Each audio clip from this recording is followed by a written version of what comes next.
வணக்கம் டீச்சர்ஸ், எல்லாரும் நல்லா இருக்கீங்கன்னு நினைக்கிறேன். நானுமே ரொம்பவுமே நல்லா இருக்கேங்க. நம்மளோட சேனலை தொடர்ந்து பார்த்துட்டு வர எல்லாருக்கும் ரொம்பவுமே நன்றிங்க. இப்போ என்னன்னா, நம்மளுக்கு டெட்டுக்கு ஹால் டிக்கெட் ரிலீஸ் ஆயிடுச்சு. நிறைய பேர் என்னோட கமெண்ட் செக்ஷன்ல சொல்ற விஷயம் என்னன்னா, ஒரு சிஸ்டர் சொல்லியிருந்தாங்க, என்கிட்ட புக்கெல்லாம் இல்லைங்க, உங்களோட வீடியோஸ் பார்த்து தான் படிக்கிறேன் அப்படின்னு சொல்லிட்டு. அதெல்லாம் கேட்கும்போது எனக்கு கொஞ்சம் மகிழ்ச்சியா இருந்தாலும், இன்னொரு விஷயம் என்னன்னா, நான் என்னோட வீடியோஸ்ல வெறும் ப்ரீவியஸ் இயர் கொஸ்டின் மட்டும் தான் சோஷியலுக்கு போட்டிருப்பேன். அண்ட் 6th ஸ்டாண்டர்ட்ல ஃபர்ஸ்ட் டேர்ம்ல கொஞ்சம் எக்ஸ்பிளனேஷன் வீடியோஸ் போட்டிருப்பேன். ஸோ என்னால முடிஞ்சது இந்த டெட் எக்ஸாம் வரத்துக்குள்ள என்னால முடிஞ்சது என்ன பண்ணலாம் அப்படின்னு நான் யோசிக்கும் போது நான் என்ன நினைச்சேன்னா, இப்ப ஒவ்வொரு ஸ்டாண்டர்டுக்கும் டேர்ம் 1, டேர்ம் 2, டேர்ம் 3ல இருக்க புக்ல இருக்கிற book back questions as well as அதுல இருக்க இந்த பாக்ஸ் இன்ஃபர்மேஷன் இருக்கு இல்லையா, அதை மட்டுமாவது உங்களுக்கு எக்ஸ்பிளைன் பண்ணலாம். ஏன்னா இப்ப நான் சுத்தமா படிக்கல அப்படின்றவங்களும் இந்த box information and book back questions பாத்தீங்கன்னா அட்லீஸ்ட் ஒரு 30 கொஸ்டின்ஸ், 60ல ஒரு 30 கொஸ்டின்ஸாவது நீங்க வந்து போடுறதுக்கான வாய்ப்புகள் இருக்கு. அதாவது சிலது வந்து ஒமிட் பண்ணி பார்க்கலாம், இதுக்கு இது ஆன்சர் வராதே அப்படின்ற மாதிரி உங்களால ஒமிட் பண்ணி கூட ஒரு கெஸ்ட்ல ஒரு ஆன்சர் எழுதுற மாதிரி இருக்கும். அதுக்காக தான் இந்த வீடியோ வந்து நான் இன்னைக்கு எடுத்திருக்கேங்க. ஸோ நீங்க வந்து படிச்சிருக்கீங்க ஆல்ரெடி அப்படின்னா ஒரு ரிவிஷன் பர்பஸ்க்காக இந்த வீடியோ எடுத்துக்கலாம். இல்லை நான் படிக்கவே இல்லைங்க, என்ன பண்றதுன்னே தெரியல, ரொம்பவுமே பயமா இருக்கு அப்படின்னு சில பேர் நினைப்பீங்க இல்லையா, அவங்களுக்காக தான் இந்த வீடியோ.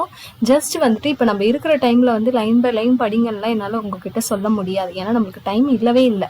அப்போ நம்ம என்ன பண்ணலாம்னா, இம்பார்ட்டன்டான பாக்ஸ் இன்ஃபர்மேஷனாவது படிச்சுட்டு போகலாம் இல்லையா. இப்போ ஒன்றுமே படிக்காததுக்கு அட்லீஸ்ட் ஒரு 10% நான் படிச்சிருக்கேன் அப்படின்ற ஒரு சாட்டிஸ்ஃபிகேஷன் இருக்கும் இல்லையா, அதுக்காக தான் இந்த வீடியோ நம்ம பார்த்தோம். சரி வாங்க வீடியோக்குள்ளே போகலாம். ஃபர்ஸ்ட் வந்து 6th ஸ்டாண்டர்ட்ல லெசன் 1 ஓகேங்களா. லெசன் 1ல ஹிஸ்ட்ரியில லெசன் 1 இது ஃபர்ஸ்ட் டேர்ம் தாங்க. வரலாறு என்றால் என்ன அப்படின்றது இந்த லெசனோட நேம் நம்மளுக்கு கொடுத்துருக்காங்க இல்லையா. இதுல வந்துட்டு நான் வந்துட்டு என்ன பண்ண போறேன்னா, இம்பார்ட்டன்டா இந்த மாதிரி இது இருக்கு பார்த்தீங்களா, பாக்ஸ் இன்ஃபர்மேஷன், இது as well as book back சொல்லிடலாம். இப்போ தகவல் பெயர்ல வரலாற்றின் காலம், அதாவது இது என்னன்னா கிமு பொது ஆண்டுக்கு முன் அப்படின்னா என்ன, அண்ட் கிபி பொது ஆண்டிற்கு பின் அப்படின்னா என்னன்றதான் இப்ப சொல்லுவோம். இப்ப நம்ம எல்லாம் இருக்கிறது என்னன்னா கிபி அப்படின்னு சொல்லிட்டு சொல்லுவோம், அதாவது பொது ஆண்டிற்கு பின். இது எப்படி பாத்தீங்கன்னா சின்னதுல இருந்து பெரிய இயர் அந்த மாதிரி வரும். ஆனா கிமு பொது ஆண்டிற்கு முன் எப்படி வரும்னு பாத்தீங்கன்னா, பெருசுல இருந்து இப்படி போகும், ஓகேங்களா, இப்படி போகும். ஸோ இதுதான் வந்து கிபி கிமு, இதை வந்து தெரிஞ்சு வச்சுக்கோங்க. நெக்ஸ்ட் நம்ம வெறும் பாக்ஸ் இன்ஃபர்மேஷன் தான். இப்ப பாருங்க, வரலாற்று என்பது என்ன அப்படின்றது. வரலாற்று என்பது கடந்த கால நிகழ்வுகளின் கால வரிசை பதிவு, ஓகேங்களா. இப்ப குரோனாலஜிக்கல் ஆர்டர்ல படிக்கிறது தான் என்னதான் வரலாறு. இப்ப இண்டிபெண்டன்ஸ் பத்தி படிக்கிறோம்னா எப்பத்துல இருந்து இந்த போராட்டம் ஸ்டார்ட் ஆச்சு அப்படின்னு வந்த படிக்கிறதுக்கு பேர் தான் என்னன்னா வரலாறு அப்படின்னு சொல்லிட்டு சொல்றாங்க. அடுத்து நம்ம பார்க்கலாம். நெக்ஸ்ட் பாருங்க, வரலாறு என்ற சொல் கிரேக்க சொல்லான ஹிஸ்டோரியா என்பதிலிருந்து பெறப்பட்டது. இது வந்து ஒரு ப்ரீவியஸ் இயர் கொஸ்டின்ல நம்மளுக்கு கேட்டிருக்காங்க. எந்த சொல்லில இருந்து வந்திருக்கு பாருங்க, கிரேக்க சொல்லான ஹிஸ்டோரியால இருந்து தான் இந்த ஹிஸ்டரி அப்படின்ற வேர்ட் வந்தது. இதனுடைய பொருள் என்னன்னா விசாரிப்பதன் மூலம் கற்றல், சரிங்களா. விசாரிப்பதன் மூலம் கற்றலை தான் நம்ம என்னன்னு சொல்றோம், ஹிஸ்டரி அப்படின்னு சொல்லிட்டு சொல்றோம். இது இந்தியாவில் அகழ்வாய்வு செய்யப்பட்ட சில முக்கியமான இடங்கள் அப்படின்னு சொல்லிட்டு நம்மளுக்கு கொடுத்திருக்காங்க.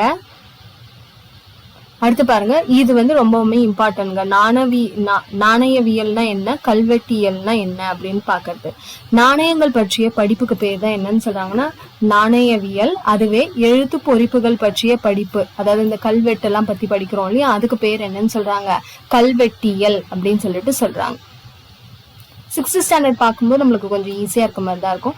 இதை நான் இப்ப இதுல காட்ட முடியாது. நீங்க வந்து புக் வச்சிருந்தீங்கன்னா கண்டிப்பா இதை வந்து பாத்துக்கோங்க. இதுல இருந்து நம்மளுக்கு ப்ரீவியஸ் இயர் கொஸ்டின் கேட்டிருக்காங்க. வரலாற்றின் ஆதாரங்கள், அதாவது எது மூலயமாலாம் நம்மளுக்கு வந்துட்டு மக்கள் இங்க இந்த காலகட்டத்துல வாழ்ந்திருக்காங்க அப்படின்றதுக்கான ஆதாரங்கள் என்னென்ன அப்படின்றத ஃபுல்லா பாத்துக்கோங்க. இதை நீங்க பாத்துக்கோங்க, இதுல எக்ஸ்பிளைன் பண்ண முடியாது, ஓகேங்களா.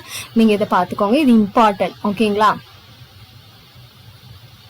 நெக்ஸ்ட் பாருங்க, பண்டைய மனிதர்கள் குகைகளில் வாழ்ந்த போது பாறைகளில் ஓவியங்கள் வரைந்தன. இந்த பாறை ஓவியங்கள் ரொம்பவுமே இம்பார்ட்டன்ட். இவை பாறை ஓவியங்கள் என்று அழைக்கப்படுகின்றன. தமது வாழ்க்கை நிகழ்வுகளை பதிவு செய்வதற்காக இவ்வாறு செய்திருக்கலாம் அப்படின்னு சொல்லிட்டு சொல்றாங்க. ஏன்னா அந்த பாறை ஓவியங்கள் மூலியமா தான் மக்கள் வந்து இந்த ஆண்டுகளுக்கு முன்பு நம்ம வாழ்ந்திருக்காங்களா அப்படின்ற ஒரு விஷயம்லாம் நம்மளுக்கு தெரிய வந்திருக்கு அப்படின்னு சொல்லிட்டு சொல்லுவோம். அடுத்து இது ரொம்பவுமே இம்பார்ட்டன்ட்ங்க, வலிமை மிக்க பேரரசர் அசோகர். அசோகர் பத்தின இன்ஃபர்மேஷன்ஸ் வந்து தெரிஞ்சு வச்சுக்கோங்க. சோ பண்டைய இந்திய அரசர்களில் பேரும் புகழும் பெற்றவர் தான் அசோகர் அப்படின்னு சொல்லிட்டு சொல்றாங்க. இவர் வந்து என்னன்னா கலிங்க போருக்கு பின்னால அதாவது அந்த கலிங்க போர்ல பல உயிர்கள் இறப்பதை பார்த்துட்டு கலிங்க போருக்கு அப்புறம் அவர் போர் தொடுப்பதையே கைவிட்டுட்டார். அதாவது இவர் தான் முதல் அரசர் ஒரு போர்ல வெற்றி கண்டதுக்கு அப்புறம் போரை வந்து கைவிட்டுறாரு. இவர் வந்து புத்த சமயத்தை தழுவி அமைதியும் அறத்தையும் பின்பற்றி வந்தாரு அப்படின்னு சொல்லிட்டு சொல்றாங்க. வெற்றிக்கு பின் போரை தொடர்ந்த முதல் அரசர் அசோகர் தான் சொல்றாங்க. அது மட்டும் இல்லாம உலகிலேயே முதலாக விலங்குகளுக்கு தனி மருத்துவமனை அமைத்து தந்தவர் இவர்தான். சாலைகளை உருவாக்கியவர் அப்படின்னு சொல்றாங்க. இவர் தேசிய கொடியில நம்ம வந்து இந்த 24 ஆராக்கால் சக்கரம் அப்படின்னு சொல்லுவாங்க. 24 ஸ்போக்ஸ் அந்த சக்கரம் இருக்கு இல்லையா, அது வந்து இவர் நிறுவிய சாரநாத் கல்தூன்ல இருந்து எடுக்கப்பட்ட ஒரு முத்திரை அப்படின்னு சொல்லிட்டு சொல்றாங்க. இதுல இருந்து அசோகர் பற்றின செய்திகளை உங்களால அறிய முடியும்னு சொல்றாங்க. 19ஆம் நூற்றாண்டு வரை இவரை பற்றி எந்த ஒரு அதிகமான விஷயங்களும் இல்லை. இவரை பத்தி விஷயங்கள் வெளியே எப்போ தெரிய வர ஆரம்பிச்சுன்னா பல ஆங்கில வரலாற்று ஆய்வாளர்களான William Jones, James Prinsep, Alexander Cunningham இவங்களெல்லாம் பண்ண அந்த வரலாற்று ஆய்வுகள் மூலியமா தான் அசோகர் வந்து எவ்வளவு வந்து ஒரு பாப்புலரான ஒரு அரசர் அப்படின்றது வந்து நம்மளுக்கு தெரிய வந்தது அப்படின்னு சொல்லிட்டு சொல்றாங்க. இதுல இந்த புக்கு ரொம்பவுமே இம்பார்ட்டன்ட்ங்க. The search for the India's lost emperor. இது வந்து அசோகாவை பற்றிய ஒரு புத்தகம். யார் எழுதியிருக்காங்கன்னா சார்லஸ் ஆலன் எழுதின த search for the India's lost emperor புத்தகம் வந்து ரொம்பவுமே இம்பார்ட்டன்ட். அது மட்டும் இல்லாம இவரை பற்றின சான்றுகள், அசோகரை பற்றிய சான்றுகள் சாஞ்சி ஸ்தூப்பிலையும் சாரநாத் கல்தூன்லையும் காணப்படுது அப்படின்னு சொல்லிட்டு சொல்றாங்க. இதன் மூலயமா அசோகருடைய பெருமைகளை நாம் அறிந்து கொள்ளலாம். இதுதான் இந்த சக்கரம் இருக்கு பாத்தீங்களா, இந்த சக்கரம் தான் நம்மளுடைய தேசிய கொடியில காணப்படுது அப்படின்னு சொல்லிட்டு சொல்றாங்க. இது வந்து அசோகருடைய கல்தூன்ல இருந்து எடுக்கப்பட்டது, இந்த சாரநாத் தூண்ல இருந்து எடுக்கப்பட்டது அப்படின்னு சொல்லிட்டு சொல்றாங்க. அடுத்து இந்த மீள் பார்வையும் பார்த்து வச்சுக்கோங்க. ஏன்னா இந்த மீள் பார்வை என்னன்னா இந்த லெசன்ல என்ன சொல்லியிருக்காங்க அப்படின்றத சம்மரி மாதிரி கொடுக்கறது தானே மீள் பார்வை. அப்ப நீங்க லெசனை படிக்கலனாலும் இதை கொஞ்சம் படிச்சு வச்சுக்கோங்க. இப்ப வரலாற்றுக்கு முந்தைய கால மணிகளின் வாழ்வியல் கற்கருவிகள், பாறை ஓவியங்கள், புதை படிமங்கள் மற்றும் அகழ்வாய்வு பொருட்கள் மூலம் அறிந்து கொள்ளலாம். வரலாற்று முந்தைய காலத்துக்கும் வரலாற்று காலத்துக்கும் இடைப்பட்டதுதான் தொடக்க கால வரலாறு அப்படின்னு சொல்றாங்க. பழங்கால மனிதர்கள் தங்களை பாதுகாக்கவும் வேட்டைக்காகவும் யாரை பயன்படுத்தினாங்க? நாய்கள் தான் அவங்க முதல்ல வளர்த்த ஒரு பிராணி அப்படின்னே சொல்லலாம். பேரரசர் அசோகர் அமைதியும் அறமும் ஆகியவற்றை பின்பற்றினார். எதனாலனா புத்த மதத்தை இது பண்ணதுக்கு அப்புறம். நமது தேசிய கொடியில் உள்ள 24 ஆராக்கால் சக்கரம் அசோகர் நிறுவிய சாரநாத் கல்தூன்ல இருந்து எடுக்கப்பட்டது. இம்பார்ட்டன்ட். எதுல இருந்து எடுக்கப்பட்டதுன்னு கேட்பாங்க. அதே மாதிரி பாருங்க கலைச்சொற்களும் பார்த்து வச்சுக்கோங்க. ஆதாரங்கள், சோர்சஸ், முன்னோர்கள், ஆன்சிஸ்டர்ஸ், தர்மா, நினைவு சின்னம், மான்யூமெண்ட், கல்வெட்டுனா இன்ஸ்கிரிப்ஷன், வரலாற்று ஆசிரியர் அப்படின்னா என்னன்னு சொல்லுவோம்னா ஹிஸ்டோரியன் அப்படின்னு சொல்லிட்டு சொல்லுவோம். இப்போ புக் பேக் ஆன்சர்ஸ் வந்து நம்ம பார்த்துடலாம். சரியான விடையை கண்டுபிடிக்க அப்படின்னு சொல்லிட்டு நம்மளுக்கு கேட்டிருக்காங்க இல்லையா. சோ ஃபர்ஸ்ட் கொஸ்டின் என்ன சொல்லியிருக்காங்க அப்படின்றத பாருங்க. பழங்கால மனிதன் தனது உணவை சேகரிக்க மேற்கொண்ட நடவடிக்கை என்னன்னா வேட்டையாடுதல் தான். சரிங்களா, முதல்ல மனுஷன் வந்து வேட்டையாடி அந்த உணவுகளை சேகரித்து தான் அவங்க வந்து சாப்பிட்டாங்க அப்படின்னு சொல்லிட்டு சொல்றாங்க. இரண்டாவது கூற்றையும் காரணத்தையும் பொறுத்துக்க. சரியான விடையை குறியிட்டுக்க. இப்ப கூற்று என்னன்னா பழைய கற்கால மனிதர்கள் வேட்டையாட செல்லும் போது நாய்களை உடன் அழைத்து சென்றனர். குகைகளில் பழைய கற்கால மனிதன் தங்கியிருந்த போது விலங்குகள் வருவதை நாய்கள் தமது மோப்ப சக்தியினால் அறிந்து அவனுக்கு உணர்த்தின அப்படின்னு சொல்லிட்டு சொல்றாங்க. இது ரெண்டுமே சரி, கூற்றும் சரி, கூற்றுக்கான காரணமும் சரி அப்படின்னு சொல்லிட்டு சொல்றாங்க. அடுத்த கொஸ்டின் பார்க்கலாம். பண்டைய காலத்தில் வாழ்ந்த மனிதர்கள் பயன்படுத்திய பொருட்கள் அகவாயுகள் மூலமாக தோண்டி எடுக்கப்பட்டுள்ளன. அப்பொருட்கள் அக்கால மக்களின் வாழ்க்கை முறை பற்றி அறிந்து கொள்ள பாதுகாக்கப்படுகின்றன. இக்கூற்றுடன் தொடர்புடையது எது? அதாவது அந்த பொருட்கள்லாம் நம்ம எடுத்தோம்னா அது எங்க வைப்பாங்க அப்படின்னு கேக்குறாங்க. எதனா மியூசியம் அப்படின்னு இங்கிலீஷ்ல சொல்லுவாங்க, அருங்காட்சியகங்கள். அங்கதான் நம்ம பார்த்து மக்கள் வந்து இதெல்லாம் பயன்படுத்திருக்காங்க அப்படின்றத நம்ம தெரிஞ்சுக்க முடியும்னு சொல்றாங்க. அடுத்து தவறான இணையை கண்டுபிடிக்க. இதுல எது தவறானதுன்னு கேக்குறாங்க. இப்ப பழைய கற்காலம் என்ன கருவிகள் யூஸ் பண்ணாங்கன்னா கற்கருவிகள். பாறை ஓவியங்கள் என்னன்னா குகைகளுடைய சுவர்கள்ல காணப்பட்டது. செப்பு தகடுகள் வந்து என்னது? ஒரு வரலாற்று ஆதாரம்னு சொல்றாங்க. இதுல தவறானது எதுனா இதுதான். பூனைகள் முதலில் பழக்கப்படுத்தப்பட்ட விலங்கு இல்ல. நம்ம ஆல்ரெடி சொன்ன மாதிரி நாய்கள் தான் முதலில் பழக்கப்படுத்தப்பட்ட விலங்கு. அடுத்து பாருங்க, மற்ற தொடரில் இருந்து வேறுபட்ட ஒன்றை கண்டறிக அப்படின்னு சொல்லிட்டு சொல்றாங்க. இதுல எது வந்து வேறுபட்ட ஒன்று அப்படின்னு பாத்தீங்கன்னா பல வண்ணங்களில் ஓவியங்கள் வரையப்பட்டிருந்தன அப்படின்னு சொல்றாங்க. இல்ல, இப்ப சிந்துசெல்வி மொழி மக்கள் தான் வந்துட்டு வண்ணங்கள்ல ஓவியங்கள்லாம் தீட்டினாங்க. இது வந்துட்டு குகை ஓவியங்கள்ல வந்து அவ்வளவா வண்ணங்கள்லாம் இல்ல. இந்த இலையோட சாறு, அதை வச்சுதான் வந்துட்டு அவங்க வண்ணங்கள் வந்து தீட்டிருப்பாங்க. பாறைகள் மற்றும் குகைகளில் ஓவியங்கள் வரையப்பட்டிருந்தன, சரி. வேட்டையாடுதலை குறிப்பதாக ஓவியங்கள் இருந்தன, சரி. அதே மாதிரி பழங்கால மனிதன் தனது குடும்ப உறுப்பினர்களுக்கு வேட்டையாடுதலை எடுத்துரைப்பதற்காக வரைந்திருக்கலாம், இதுவுமே சரி அப்படின்னு சொல்லிட்டு சொல்றாங்க. அடுத்த கொஸ்டின் பார்க்கலாம். கோடிட்ட இடத்தை நிரப்புக அப்படின்னு கேக்குறாங்க இல்லையா. பழைய கற்கால மனிதன் பெரும்பாலும் வாழ்ந்த இடங்கள் எதுனா குகைகள். வரலாற்றின் தந்தை என்னன்னா ஹீரோடட்டஸ். பழைய கற்கால மனிதன் பழக்கிய முதல் விலங்கியது நாய்.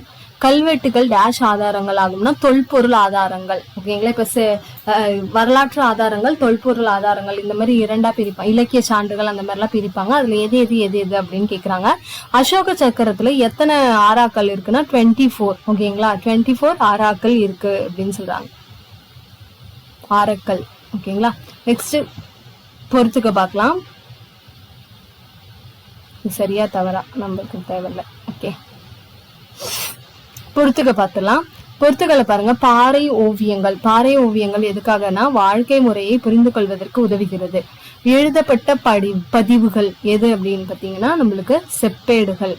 அசோகர் மிகவும் புகழ்பெற்ற அரசர். மத சார்புள்ள இலக்கியம் எதுனா தேவாரம். ஓகேங்களா. ஸோ ஃபர்ஸ்ட் லெசன் நம்ம கம்ப்ளீட் பண்ணியாச்சு. இப்போ நெக்ஸ்ட் லெசனுக்கு போகலாம்.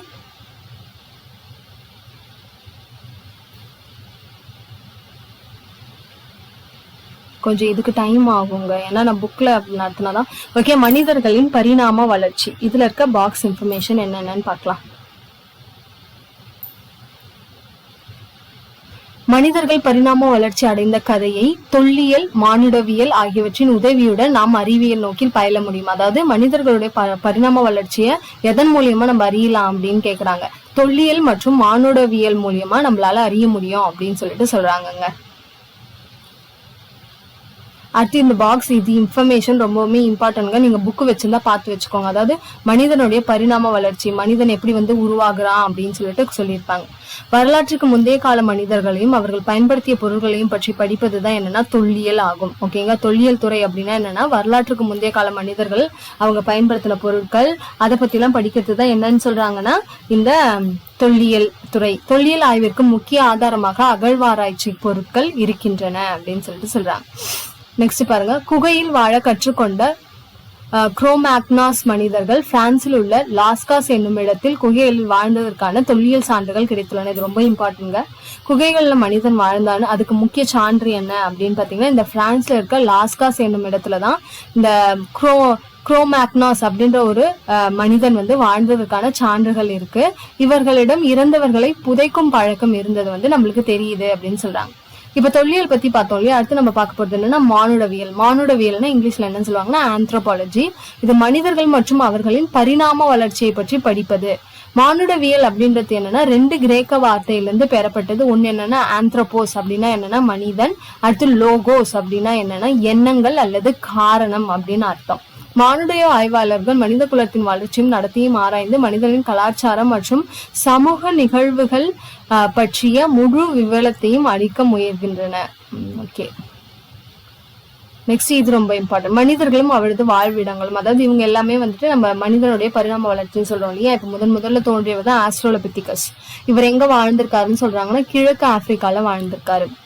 அதே மாதிரி ஹோமோ ஹெபிலிஸ் தென் ஆப்பிரிக்கால வாழ்ந்த ஒரு மனித இனம். ஹோமோ எரெக்டஸ் ஆப்பிரிக்கா மற்றும் ஆசியா. ஓகேங்களா. ஆப்பிரிக்கா மற்றும் ஆசியா. நியாண்டர்தால் யுரேஷியா, அதாவது ஐரோப்பா மற்றும் ஆசியா இந்த 2 இடத்தையும் சேர்ந்ததுதான் யுரேஷியா.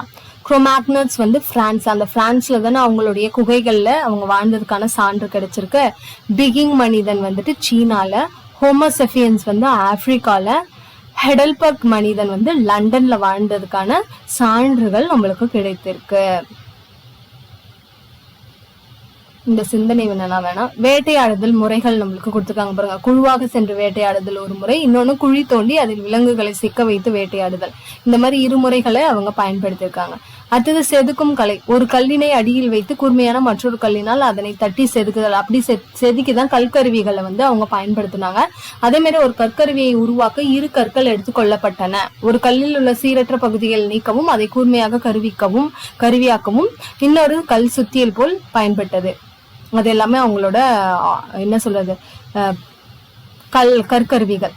இது ரொம்ப இம்பார்ட்டன்ட்ங்க. தீப்பெட்டியை பயன்படுத்தாமல் நெருப்பை உருவாக்கும் பழக்கம் நீலகிரி மாவட்டத்தில் உள்ள சில கிராமங்களில் இன்றும் இருக்கிறது. அதாவது அவங்க முதல்ல அந்த கல்களை உரசி தான், சிக்கிமுக்கி கல்லை உரசி தான் வந்து நெருப்பை வர வச்சிருப்பாங்களே. அதே மாதிரி இன்னமுமே இப்ப டெக்னாலஜி வளர்ந்தாலுமே இன்னும் நீலகிரியில இருக்க சில மாவட்டத்துல வந்து நெருப்பை வந்துட்டு அப்படிதான் உருவாக்கி பயன்படுத்துறாங்க அப்படின்னு சொல்லிட்டு சொல்றாங்கங்க. அடுத்து பாருங்க, வரலாற்றுக்கு முந்தைய காலத்தில் மனிதர்கள் குகைகளில் வசித்தார்கள். அவர்கள் அன்றாட நிகழ்வுகளை ஓவியங்களாக வரைந்தார்கள். அதாவது எந்தெந்த இடத்துல இந்த பாறை ஓவியங்கள் காணப்படுகின்றன, தமிழ்நாட்டில் பாத்தீங்கன்னா விழுப்புரத்துல கீழ்வளைன்ற இடத்துல, மதுரையில உசிலம்பட்டியில இருக்கு அப்படின்னு சொல்றாங்க. அடுத்து கோவையில கமுதிபதி, கோவையில மாவடைப்பு 2 இடம். அண்ட் இது வந்து புக் பேக் கொஸ்டின்ல கேட்டிருக்காங்க. கரிக்கையூர் நீலகிரியில பொறிவரை அப்படின்ற இடத்துல இந்த பாறை ஓவியங்கள் காணப்படுகின்றன அப்படின்னு சொல்லிட்டு சொல்றாங்க.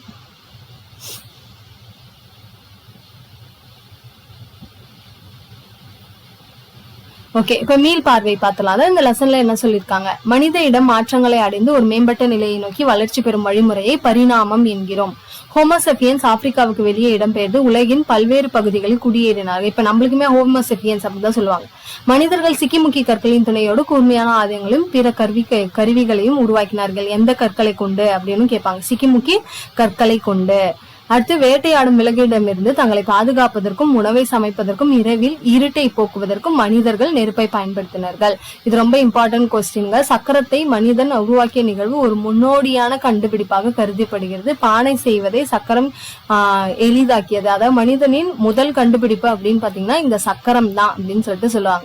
தொடக்க கால மனிதர்களின் வாழ்க்கை முறையை பற்றி அறிந்து கொள்ள பாறை ஓவியங்கள் எது பயன்படுகிறதுன்னு சொல்றாங்கன்னா பாறை ஓவியங்கள் வந்துட்டு பயன்படுகின்றன அப்படின்னு சொல்லிட்டு சொல்றாங்க. நெக்ஸ்ட் கலை சொற்கள் பாருங்க. கால இயந்திரம்னா என்னது, டைம் மிஷின்.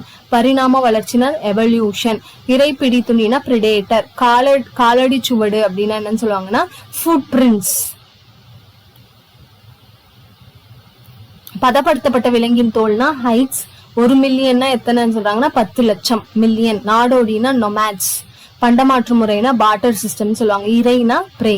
இப்ப வந்து புக் பேக் கொஸ்டின் பாக்கலாங்களா. சரியான விடையை தேர்ந்தெடு. பரிணாமத்தின் வழிமுறை டேஷ் என சொல்றாங்க. என்னன்னா நேரடியானது அப்படின்னு சொல்றாங்க.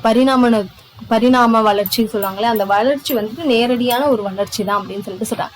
தன்சானியா டேஷ் கண்டத்தில் உள்ளது அப்படின்னு சொல்லிட்டு சொல்றாங்க. தான்சானியா எந்த கண்டத்துல உள்ளதுன்னா ஆப்பிரிக்கா. இங்கதான் வந்துட்டு அந்த மனிதனுடைய முதல் காலடி தடம் வந்து கண்டுபிடிச்சிருப்பாங்க. அதனாலதான் இது ரொம்ப இம்பார்ட்டன்ட். இந்த இடத்துலதான் மனிதனுடைய காலடி தடத்தை முதல்ல கண்டுபிடிச்சிருப்பாங்க தொல்லியலாளர்கள்.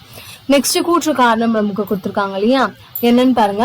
உலகில் வெவ்வேறு பகுதிகளுக்கு இடம்பெயர்ந்துள்ள மனிதர்களின் உடல் அமைப்பு நிறத்திலும் காலப்போக்கில் மாற்றங்கள் ஏற்பட்டன. அதுக்கு முக்கிய காரணம் என்னன்னு சொல்றாங்கன்னா தட்ப வெப்ப நிலை மாற்றமே அதுக்கு முக்கிய காரணம் அப்படின்னு சொல்லிட்டு சொல்றாங்க.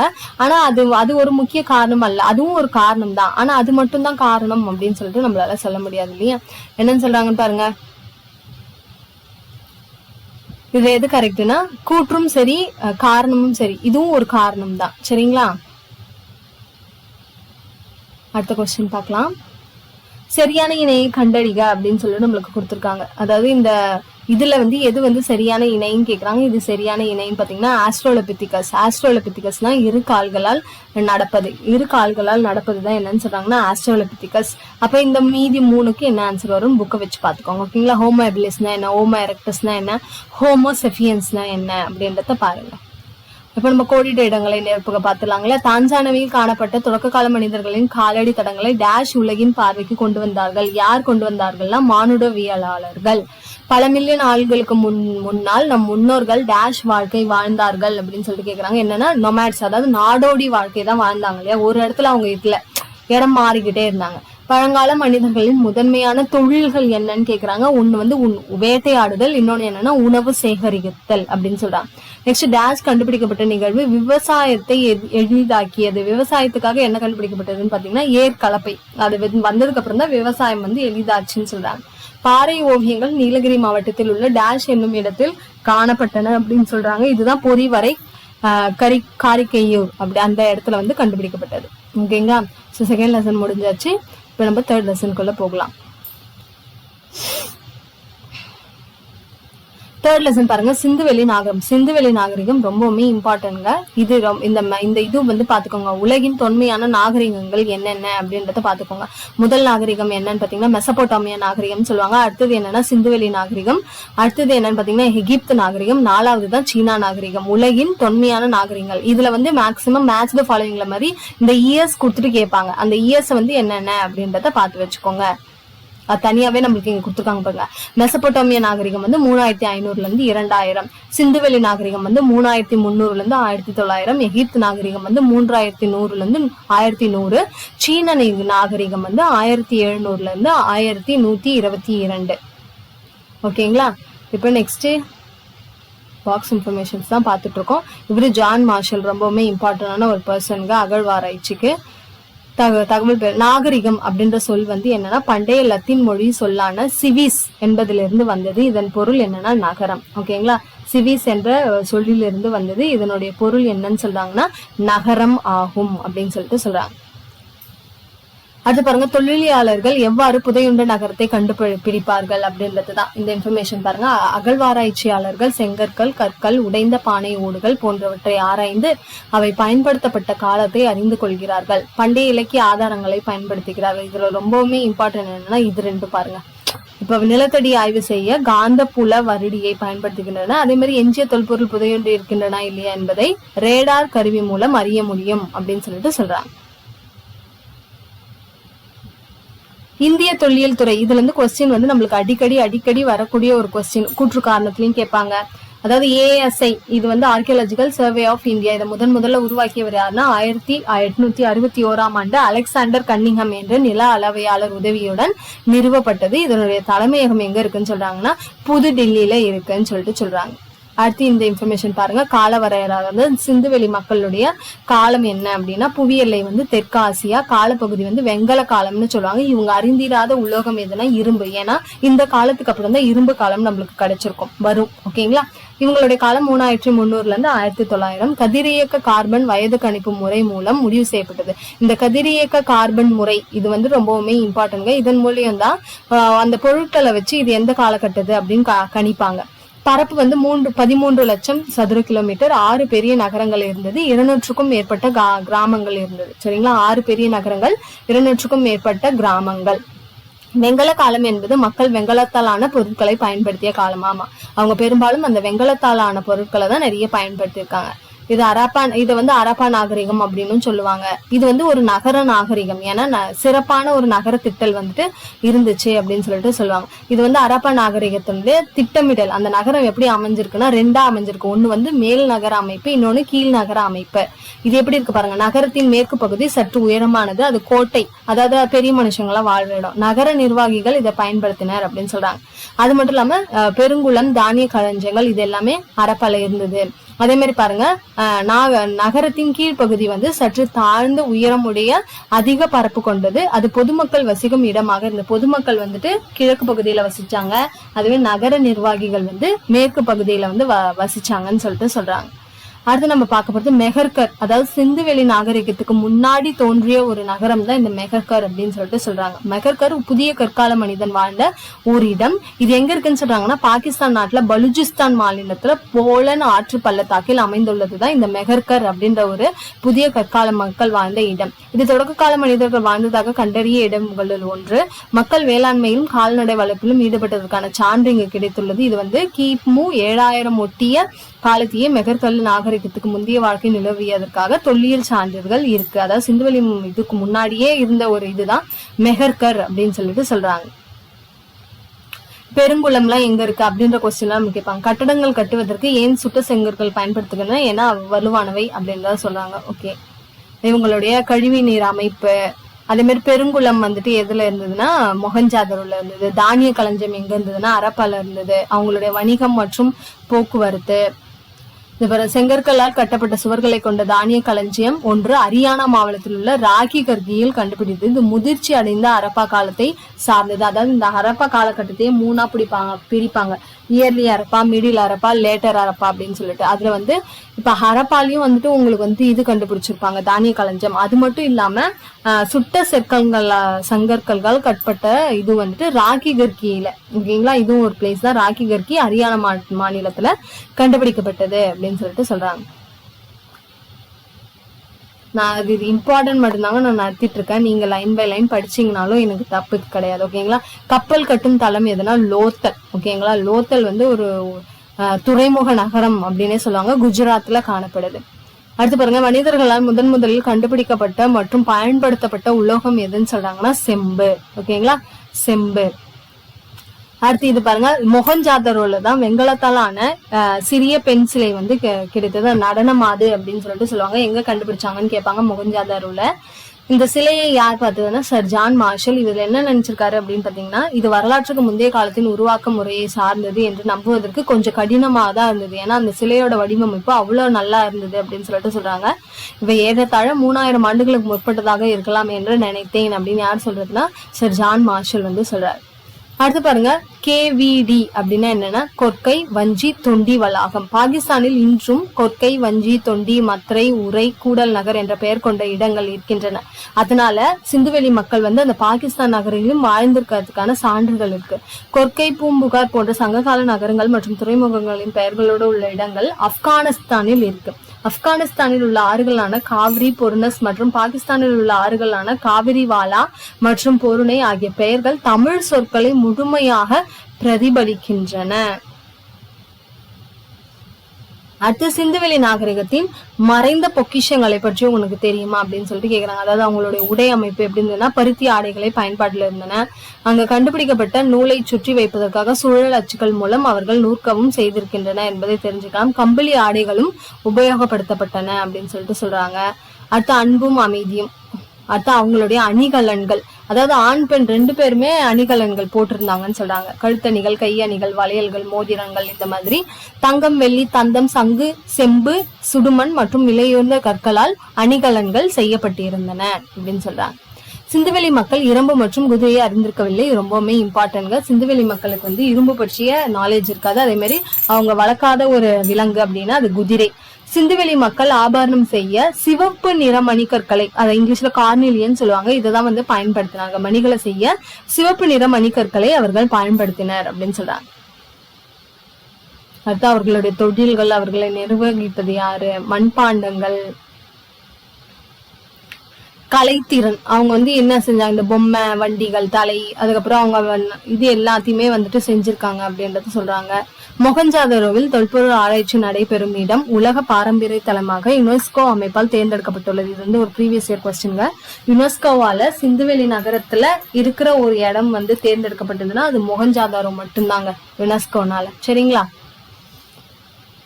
அடுத்து பாருங்க, முதல் எழுத்து வடிவம் யாரால் உருவாக்கப்பட்டதுன்னா சுமேரியர்களால் உருவாக்கப்பட்டதுதான் முதல் எழுத்து வடிவம் அப்படின்னு சொல்லிட்டு சொல்றாங்க. இதுதான் நான் சொன்னேன், கதிரியக்க கார்பன் முறை, ரேடியோ கார்பன் டேட்டிங்னு இங்கிலீஷ்ல சொல்லுவாங்க.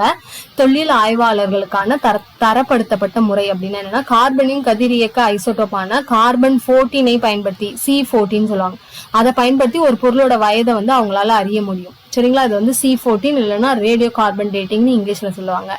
இப்ப மீள் பார்வை பார்த்தலாமா? எப்பொழுது மனிதன் நிலையாக வாழ ஆரம்பித்தனோ அதுவே நாகரிகத்தின் தொடக்கமாக குறிக்கப்பட்டது. அதாவது இதுக்கு செகண்ட் லெசன்ல பார்த்தோம்னா நாடோடிகள் மாதிரி வாழ்ந்தாங்க இல்லையா? இந்த லெசன்ல வந்து மக்கள் வந்து ஒரு பர்டிகுலர் இடத்துல இருந்து வேளாண்மை செஞ்சு இல்ல வேட்டையாடுதல் செஞ்சு வாழ்ந்தாங்க.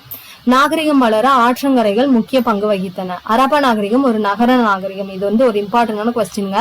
அரப்பா நாகரிகம் வந்து ஒரு நகர நாகரிகம். ஏன்னா நன்கு திட்டமிட்டப்பட்ட நகரங்களும் சரியான கோணங்களில் ஒன்றை ஒன்று வெட்டுகின்ற அகலமான சாலைகளும் மூடப்பட்ட வடிகால் வசதிகளும் இருந்ததுனாலதான் இது வந்து ஒரு நகர நாகரிகம் அப்படின்னு சொல்லிட்டு சொல்றாங்க. மக்களிடையே வீகத்துக்க பொறியியல் திறனும் இருந்திருக்கிறது. மொஹஞ்சாதரோவில் காணப்படுகின்றன பெருங்குளமே உலகின் முதலில் கட்டப்பட்ட பொது குளம் ஆகும். எங்க இருக்குன்னா மொஹஞ்சாதரோல இருக்கு அப்படின்னு சொல்றாங்க. நகரகத்தின் பரப்பளவு, இது ரொம்பவுமே இம்பார்ட்டன்ட்ங்க.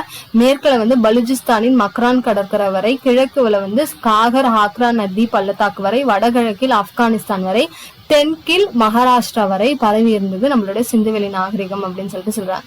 அடுத்து இது பாருங்க, கிசா பிரமிட் வந்து எப்போது கட்டப்பட்டதுன்னா 2500, அதாவது கிமு. இப்ப நம்ம இருக்கிறது கிபி, ரைட்டா? யாரால் கட்டப்பட்டதுன்னா குஃபு மன்னனால் சுண்ணாம்பு கற்களால் கட்டப்பட்டதுதான் இந்த கிசாப் பிரமிட்.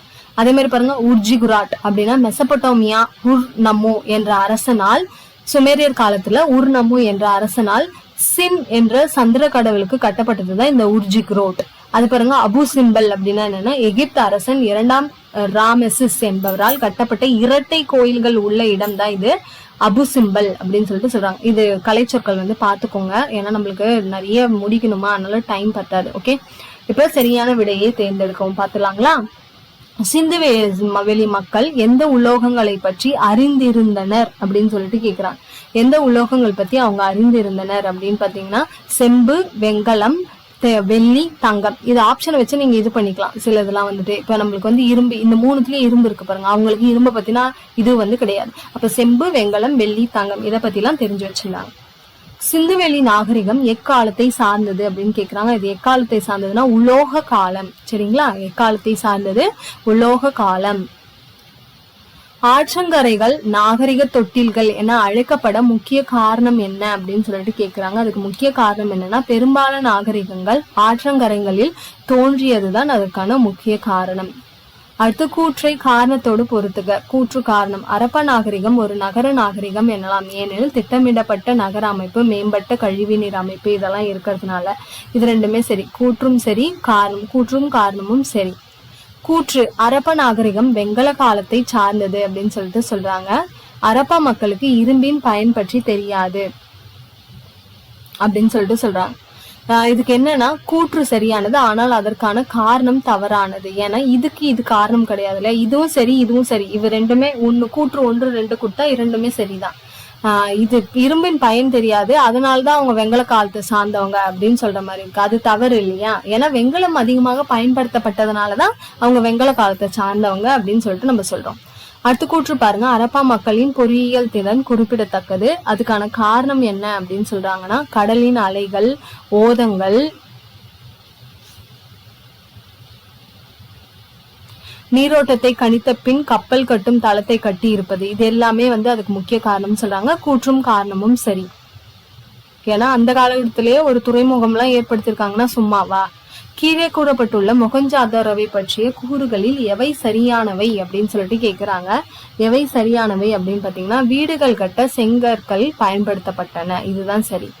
கீழ்காணும் கூற்றை ஆராய்க அப்படின்னு சொல்லிட்டு நம்மளுக்கு கேட்டிருக்காங்க. இதுல வந்து எது சரி அப்படின்னு சொல்லிட்டு கேக்குறாங்க. இது என்ன சரி அப்படின்னு பாத்தீங்கன்னா அனைத்தும் சரி. அதாவது நகரங்கள், தெருக்களின் வடிவமைப்பு மற்றும் செங்கல் அளவுகள் ஆகியவற்றில் சீரான தன்மை, ஒரு விரிவான மற்றும் நன்கு வடிவமைக்கப்பட்ட வடிகால் அமைப்பு, தானிய களஞ்சியம் அரப்பா நகரங்களில் முக்கியமாக பகுதியாக விளங்கியது.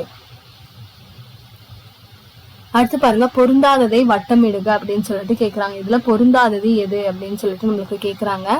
எது பொருந்தாதது அப்படின்னு பாருங்க, காளைகள், ஆடுகள், எருதுகள், பன்றிகள், குதிரைகள் அப்படின்னா இதுல எது பொருந்தாது அப்படின்னு பாத்தீங்கன்னா அவங்க வந்து குதிரைகளை வந்து பார்த்தது இல்லை அப்படின்னு சொல்லிட்டு சொல்றாங்க இல்லையா. குதிரையை பற்றினா இது வந்து அவங்களுக்கு கிடையாது. எப்படி வந்து இரும்பு பத்தின இது வந்து அவங்களுக்கு தெரியாதோ அதே மாதிரி குதிரைகள் பற்றிய விஷயம் வந்து அவர்களுக்கு தெரியாது அப்படின்னு சொல்லிட்டு சொல்றாங்க. அடுத்து தவறான இணையை தேர்ந்தெடுக அப்படின்னு சொல்லிட்டு சொல்றாங்க. இதுல எது வந்து தவறான இணை அப்படின்னு பாத்தீங்கன்னா அரப்பா நாகரிகம் காவிரி ஆற்றுப்படுகை அப்படின்னு சொல்றது வந்து தவறு. ஏன்னா சிந்து ஆற்றினோரம் வந்ததுதான் அரப்பா நாகரிகம். அடுத்து பாருங்க ASI, அதாவது அந்த ஆர்கியாலஜிக்கல் சர்வே ஆஃப் இந்தியா, ஓகேங்களா, அதுக்கு வந்து ஜான் மார்ஷல் சொல்லியிருக்காங்க. அதே மாதிரி கோட்டை வந்து தானிய களஞ்சியம், லோத்தல் வந்து கப்பல் கட்டும் தளம் அப்படின்னு சொல்லிட்டு சொல்றாங்க. அது கோடிட்ட இடத்தை நிரப்புக அப்படின்னு நம்மளுக்கு கொடுத்திருக்காங்க இல்லையா. டேஷ் மிக பழமையான நாகரிகம் அப்படின்னு கேக்குறாங்க. எதுனா மெசபடோமியா நாகரிகம் அப்படின்னு சொல்லிட்டு சொல்லலாம். சரிங்களா, மெசபடோமியா நாகரிகம் தான் உலகின் பழமையான நாகரிகம் அப்படின்னு சொல்லிட்டு சொல்றாங்க. அடுத்து இந்தியாவில் தொல்லியல் ஆய்வுத்துறை டேஷ் என்று நில அளவையாளர் உதவியுடன் தொடங்கப்பட்டதுன்னா அலெக்சாண்டர் கம்மிங்ஹாம், அவர் தான் ASI அதை வந்து உருவாக்குனார். டேஷ் தானியங்கள் சேகரித்து வைக்க பயன்பட்டது. எது வந்து தானியங்களை சேகரிச்சிருந்தது, தானிய களஞ்சியம் தான் வந்து தானியங்கள் சேகரிக்க பயன்பட்டது. மக்கள் குழுக்களாக சேர்ந்து எதை டேஷை உருவாக்குகிறார்கள் அப்படின்னா சமூகத்தை உருவாக்குகிறார்கள். ஓகேங்களா, சமூகத்தை உருவாக்குகிறார்கள். அடுத்து பொறுத்துக்க பார்க்கலாம். பொறுத்துக்க பாருங்க, மொஹஞ்சதாரோவை நம்ம என்னன்னு சொல்லுவோம்னு பாத்தீங்கன்னா இறந்தோர்களின் மேடு. வெங்கலம் உலோக கலவை, கோட்டை மேடான பகுதி, கார்னிலியன் சிவப்பு மணிக்கல். சரிங்களா? இப்ப 4வது லெசனுக்கு நம்ம போகலாம்.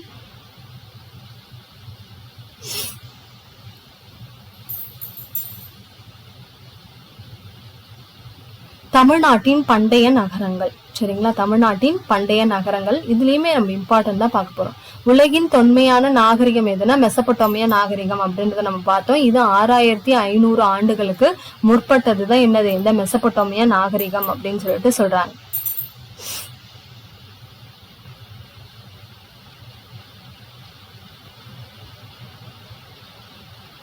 தூங்கா நகரம்னா எதுன்னு நம்ம பார்த்தோம். மதுரையை தான் தூங்கா நகரம் அப்படின்னு சொல்லிட்டு சொல்லுவாங்க. அங்க வந்து 2 இருந்தது. ஒண்ணு வந்து நாலங்காடி, இன்னொன்னு அல்லங்காடி அப்படின்னு 2 வகை அங்காடிகள் மதுரையில இருக்கு அப்படின்னு சொல்லிட்டு சொல்றாங்க. நாலங்காடி, அல்லங்காடி அப்படின்னா என்னன்னா, நாலங்காடி அப்படின்றது பகல் பொழுதுல இருக்கிற ஒரு அங்காடி, அதுவே அல்லங்காடினா இரவு நேரத்துல இருக்கிற ஒரு அங்காடி அப்படின்னு சொல்லிட்டு சொல்றாங்க. இப்ப இரவும் பகலும் வந்து அந்த பிசினஸ் நடக்கிறதுனாலதான் தூங்கா நகரம் அப்படின்னு மதுரையை சொல்றதா சொல்றாங்க. பெண்கள் எந்தவித பயமும் இன்றி இரவு நேரத்திலும் அல்லங்காடியில் பொருட்களை வாங்கி சென்றனா அந்த அளவுக்கு வந்து பாதுகாப்பா மதுரை நகர் வந்து இருந்ததாகவும் நம்மளுக்கு சொல்றாங்க. இது தகவல் பேழை. இது ரொம்பவுமே இம்பார்ட்டன்ட்ங்க. புகாரை வந்து இப்போ என்னன்னு சொல்லுவாங்கன்னா துறைமுக நகரம்னு சொல்லுவாங்க. மதுரையை வந்து வணிக நகரம்னு சொல்லுவாங்க. அதுவே காஞ்சியை வந்து கல்வி நகரம்னு சொல்லுவாங்க. நகரங்களில் சிறந்தது காஞ்சி அப்படின்னு யார் சொன்னதுன்னா கவிஞர் காளிதாசர். அதே மாதிரி கல்வியில் கரையில்லாத காஞ்சி அப்படின்னு சொன்னவர் யாருன்னா நாயன்மார்களுள் முதன்மையான திருநாவுக்கரசர் வந்து சொல்லியிருக்காரு. அதே மாதிரி புத்தகையா, சாஞ்சி போன்ற 7 இந்திய புனித தலங்களுள் காஞ்சியும் ஒன்றுன்னு சொன்ன சீன வரலாற்று ஆசிரியர் யாருன்னா யுவான் சுவாங். சரிங்களா? யுவான் சுவாங் வந்து இதை வந்து சொல்லியிருக்காரு. கோயில்களின் நகரம் எதுனா காஞ்சி. இப்ப கல்வி நகரமும் காஞ்சி தான். கோவில்களின் நகரம் எதுன்னு கேட்டாலும் அதுவுமே காஞ்சி தான். இது பாருங்க, சேர நாடு, சோழ நாடு, பாண்டிய நாடு, தொண்டை நாடு, இதெல்லாம் எந்தெந்த ஏரியாஸ், இப்ப இருக்கிற ஏரியாஸ் எது அப்படின்றதுதான் சொல்றாங்க. அடுத்து பாருங்க, மீள் பார்வை. மதுரை, காஞ்சி, பூம்புகார் ஆகியவை தமிழகத்தின் மிகவும் புகழ்பெற்ற தொன்மையான நகரங்கள். தொன்மையான நகரங்கள் எது அப்படின்றதுதான் குறிப்பிட்டிருக்காங்க. புகார் நகரத்து மக்களின் வாழ்க்கை முறையை சங்க கால நூல்களான எதுல இருந்து தெரிஞ்சுக்கலாம்னா பட்டினப்பாலை, சிலப்பதிகாரம் போன்றவற்றிலிருந்து. சங்கம் அமைத்து தமிழை வளர்த்த பெருமை மதுரைக்கு உண்டுன்னு சொல்றாங்க. இப்ப சோழ நாடுனா சோறு உடைத்து, பாண்டிய நாடுனா முத்துடைத்து, இது தமிழ்ல கூட நம்மளுக்கு கேட்பாங்க. சேர நாடுனா வேழம் உடைத்து, அதாவது யானைகள் அதிகம் இருக்கும் இடம். தொண்டை நாடுனா சான்றோர் உடைத்துன்னு சொல்றாங்க. பல சான்றோர்கள் காஞ்சியில் பிரிந்து வாழ்ந்தவர்கள். காஞ்சி கல்வியில் சிறந்த நகரமாகும். காஞ்சி கோயில்கள் நகரம் என்று அழைக்கப்படுகிறது. இந்நகரம் நீர் மேலாண்மைக்கும் ஒரு சிறந்த எடுத்துக்காட்டாக இருக்குது அப்படின்னு சொல்லிட்டு சொல்றாங்க. அடுத்து நம்ம பார்க்கலாம். 6500 ஆண்டுகளுக்கும் பழமையான நாகரிகத்தின் நகரம் எது அப்படின்னு சொல்லிட்டு கேக்குறாங்க. எந்த நகரம்னு சொல்றாங்கன்னா ஈராக். சரிங்களா? இதுதான் மெசபடோமியா நாகரிகத்துல வரும் ஈராக். இவற்றுள் எது தமிழக நகரம் அப்படின்னு சொல்லிட்டு கேக்குறாங்க. எதுனா காஞ்சிபுரம். சரிங்களா? காஞ்சிபுரம் தான் தமிழக நகரம்னு சொல்றாங்க. அடுத்து வங்காள விரிகுடாவின் தொடர்பில்லாத நகரம் எது அப்படின்னு சொல்லிட்டு கேக்குறாங்க. தொடர்பில்லாத நகரம் எதுனா பூம்புகார், தொண்டி, கொற்கை, காஞ்சிபுரம் நம்மளுக்கு கொடுத்துருக்காங்களா. இதுல தொடர்பில்லாத நகரம் எதுன்னு சொல்றாங்கன்னா மதுரை. ஓகேங்களா? மதுரை, அதுதான் தொண்டி. ஓகேங்களா? தொண்டி தான் இதுல வந்துட்டு இது இல்லாத இடம். வங்காள விரிகுடாவுக்கு தொடர்பில்லாத நகரம். இத தொண்டியை வந்து மதுரைன்னு சொல்லுவாங்க. தமிழர்களின் நீர் மேலாண்மையை விளக்குவது எது அப்படின்னு சொல்லிட்டு கேக்குறாங்க. மதுரையின் தமிழர்களின் நீர் மேலாண்மையை விளக்குவது எது அப்படின்னா கல்லணை. சரிங்களா? கல்லணை தான் இதுக்கு வந்து ஒரு மிகப்பெரிய சான்று அப்படின்னு சொல்லிட்டு சொல்றாங்க. சோழர்களால் கட்டப்பட்டது இல்லையா? அடுத்து பாருங்க, பின்வருவனவற்றில் எது தொன்மையான நகரம் அல்ல அப்படின்னு கேக்குறாங்க. மதுரை, காஞ்சிபுரம், பூம்புகார் எல்லாம் தமிழகத்தின் தொன்மையான நகரம். இதுல தொன்மை இல்லாத நகரம் எதுனா சென்னை. கீழடி அகழ்வாய்வுகளுடன் தொடர்புடைய நகரம் எது அப்படின்னு சொல்லிட்டு கேக்குறாங்க. எது வந்து தொடர்புடைய நகரம்னா மதுரை. ஏன்னா மதுரை கிட்ட இருக்க கீழடியில தான் அந்த கீழடி நகரம் வந்து அது கிட்டதான் இருக்கு அப்படின்னு சொல்லிட்டு சொல்றாங்க. கூற்றுக்கான காரணத்தை ஆய்ந்து சரியான விடையை தேர்ந்தெடுங்க அப்படின்னு சொல்லிட்டு சொல்றாங்க. பூம்புகார் நகரத்திலிருந்து அண்டை நாடுகளுக்கு ஏற்றுமதியும் இறக்குமதியும் நடைபெற்றது. வங்காள விரிகுடா கடல் போக்குவரத்திற்கு ஏதுவாக அமைந்ததால் அண்டைய நாடுகளுடன் வணிகம் சிறப்புற்றிருந்தது அப்படின்னு சொல்லிட்டு சொல்றாங்க. இது கூற்றும் சரி, கூற்றுக்கான காரணமும் சரி. அடுத்து பாருங்க, திருநாவுக்கரசர் கல்வி கலையில என குறிப்பிடும் நகரம் காஞ்சிபுரம். சரி. இந்தியாவின் 7 புனித தலங்களுள் ஒன்று என யுவான் சாங் குறிப்பிட்டது காஞ்சிபுரத்தை. நகரங்களுள் சிறந்தது காஞ்சிபுரம் என்று காளிதாசர் குறிப்பிட்டுள்ளார். இதுல எல்லாமே வந்து சரி. சரியான தொடரை கண்டறிக. நாலங்காடி என்பது இரவு நேர கடை, அல்லங்காடி என்பது பகல் நேர தப்பு இல்லையா? நாலங்காடி தான் பகல் நேர கடை, அல்லங்காடி வந்து இரவு நேர கடை அப்படின்னு சொல்லிட்டு நம்ம வந்து சொல்லுவோம். அடுத்தது பாருங்க, இது ரோமானிய நாட்டு நாணயம் தயாரித்த தொழிற்சாலை கிடைத்தது பூம்புகார்னு சொல்றாங்க. கொற்கை அருகில் உள்ள உவரியில் இருந்து முற்று ஏற்றுமதி செய்யப்பட்டது. இதுதான் வந்து சரியானது ஒன்று. சரிங்களா? கொற்கையில் அருகில் உள்ள உவரியிலிருந்து முத்து ஏற்றுமதி செய்யப்பட்டது. தவறான தொடரை கண்டறிக. இதுல எது வந்து தவறான தொடர் அப்படின்னு சொல்லிட்டு கேக்குறாங்க. எதுனா கோவலனும் கண்ணகியும் காஞ்சிபுரத்தில் வாழ்ந்தனர், இது வந்து தவறு அப்படின்னு சொல்லிட்டு சொல்றாங்க. சரிங்களா? கோவலனும் கண்ணகியும் காஞ்சிபுரத்தில் வாழ்ந்தனர் என்பது தவறு. மெகஸ்தனேஸ் தன்னுடைய பயண குறிப்புகளில் மதுரையை பற்றி குறிப்பிட்டுள்ளார், சரி. வான் சாங் தமிழ்நாட்டு நகரான காஞ்சிபுரத்துக்கு வந்தார், சரி. ஈராக் நகரம் பட்டினப்பாலையில் குறிப்பிடப்பட்டுள்ளது, இதுவுமே சரி. அடுத்து பாருங்க, சரியான இணையை கண்டறிக. இதுல வந்து சரியான இணை எது அப்படின்னு சொல்லி கேக்குறாங்க. கோயில்களின் நகரம் தான் என்னது? காஞ்சிபுரம். அதே மாதிரி கல்வி நகரம்னாலும் காஞ்சிபுரம் தான் சொல்லுவோம். தூங்கா நகரம் அப்படின்னா நம்ம என்னன்னு சொல்லுவோம்னா இது சொல்லுவோம் இல்லையா, மதுரையை வந்து சொல்லுவோம். ஓகேங்களா? தூங்கா நகரம் வந்து மதுரை. அடுத்து பாருங்க, தவறான இணையை கண்டறிக. இதுல தவறான இணை எதுனா கீழ்கடல் அகில் கிடையாது. ஓகேங்களா? வடமலைனா தங்கம், மேற்கு மலைனா சந்தனம், தென்கடல்னா முத்து. அடுத்து கோடிட்ட இடத்தை நிரப்புக பார்க்கலாமா? கைலாசநாதர் ஆலயத்தை கட்டியவர் யாருன்னு கேக்குறாங்க. யாருன்னா ராஜசிம்மர். சரிங்களா? கோயில்களின் நகரம் என அழைக்கப்படுவது காஞ்சிபுரம். மாசாத்துவான் என்னும் பெயர் தரும் பொருள் என்ன அப்படின்னு பாத்தீங்கன்னா பெரும் வணிகர். சரிங்களா? மாசாத்துவான் சொல்லின் பொருள் என்ன? பெரும் வணிகர். சோ வரலாறு வந்து நம்ம முடிச்சிட்டோமா? இன்னும் ஒரு லெசன் இருக்கான்னு பாக்கலாம். எடுங்க, முடிஞ்சிருச்சு. அடுத்து நம்ம என்ன பார்க்க போறோம் அப்படின்னு பாத்தீங்கன்னா புவியியல் தாங்க நம்ம பார்க்க போறோம். சரிங்களா? புவியியல்ல என்ன மாதிரியான கொஸ்டின்ஸ் எல்லாம் வருது அப்படின்றத பார்க்கலாம். பேரண்டம் மற்றும் சூரிய குடும்பம் ரொம்பவுமே இம்பார்ட்டன்ட்ங்க. இதுல பேரண்டத்தை பற்றிய படிப்பிற்கு பேர் என்னன்னா இங்கிலீஷ்ல காஸ்மாலஜி, தமிழ்ல பிரபஞ்சவியல் என்று பெயர். காஸ்மாஸ் என்பது ஒரு கிரேக்க சொல்லாகும் அப்படின்னு சொல்லிட்டு சொல்றாங்க. மற்ற விண்மீன் திரள்னா என்ன, சோலார் சிஸ்டம் பத்தி பார்ப்போம் இதுக்கப்புறம் ஒவ்வொன்னா. அதாவது சூரிய கடவுள் என்று, சோலார் அப்படின்னா என்னன்னா சூரிய கடவுள் என்று பொருள்படும். சோல் என்ற லத்தீன் வார்த்தையிலிருந்து பெறப்பட்டதுதான் சோலார் அப்படின்னு சொல்றாங்க. அருகில் உள்ள கோளங்கரத்திற்கு சென்று அது இது வந்து நம்மளுக்கு இது கொடுத்துருக்காங்க, செயல்பாடு கொடுத்துருக்காங்க.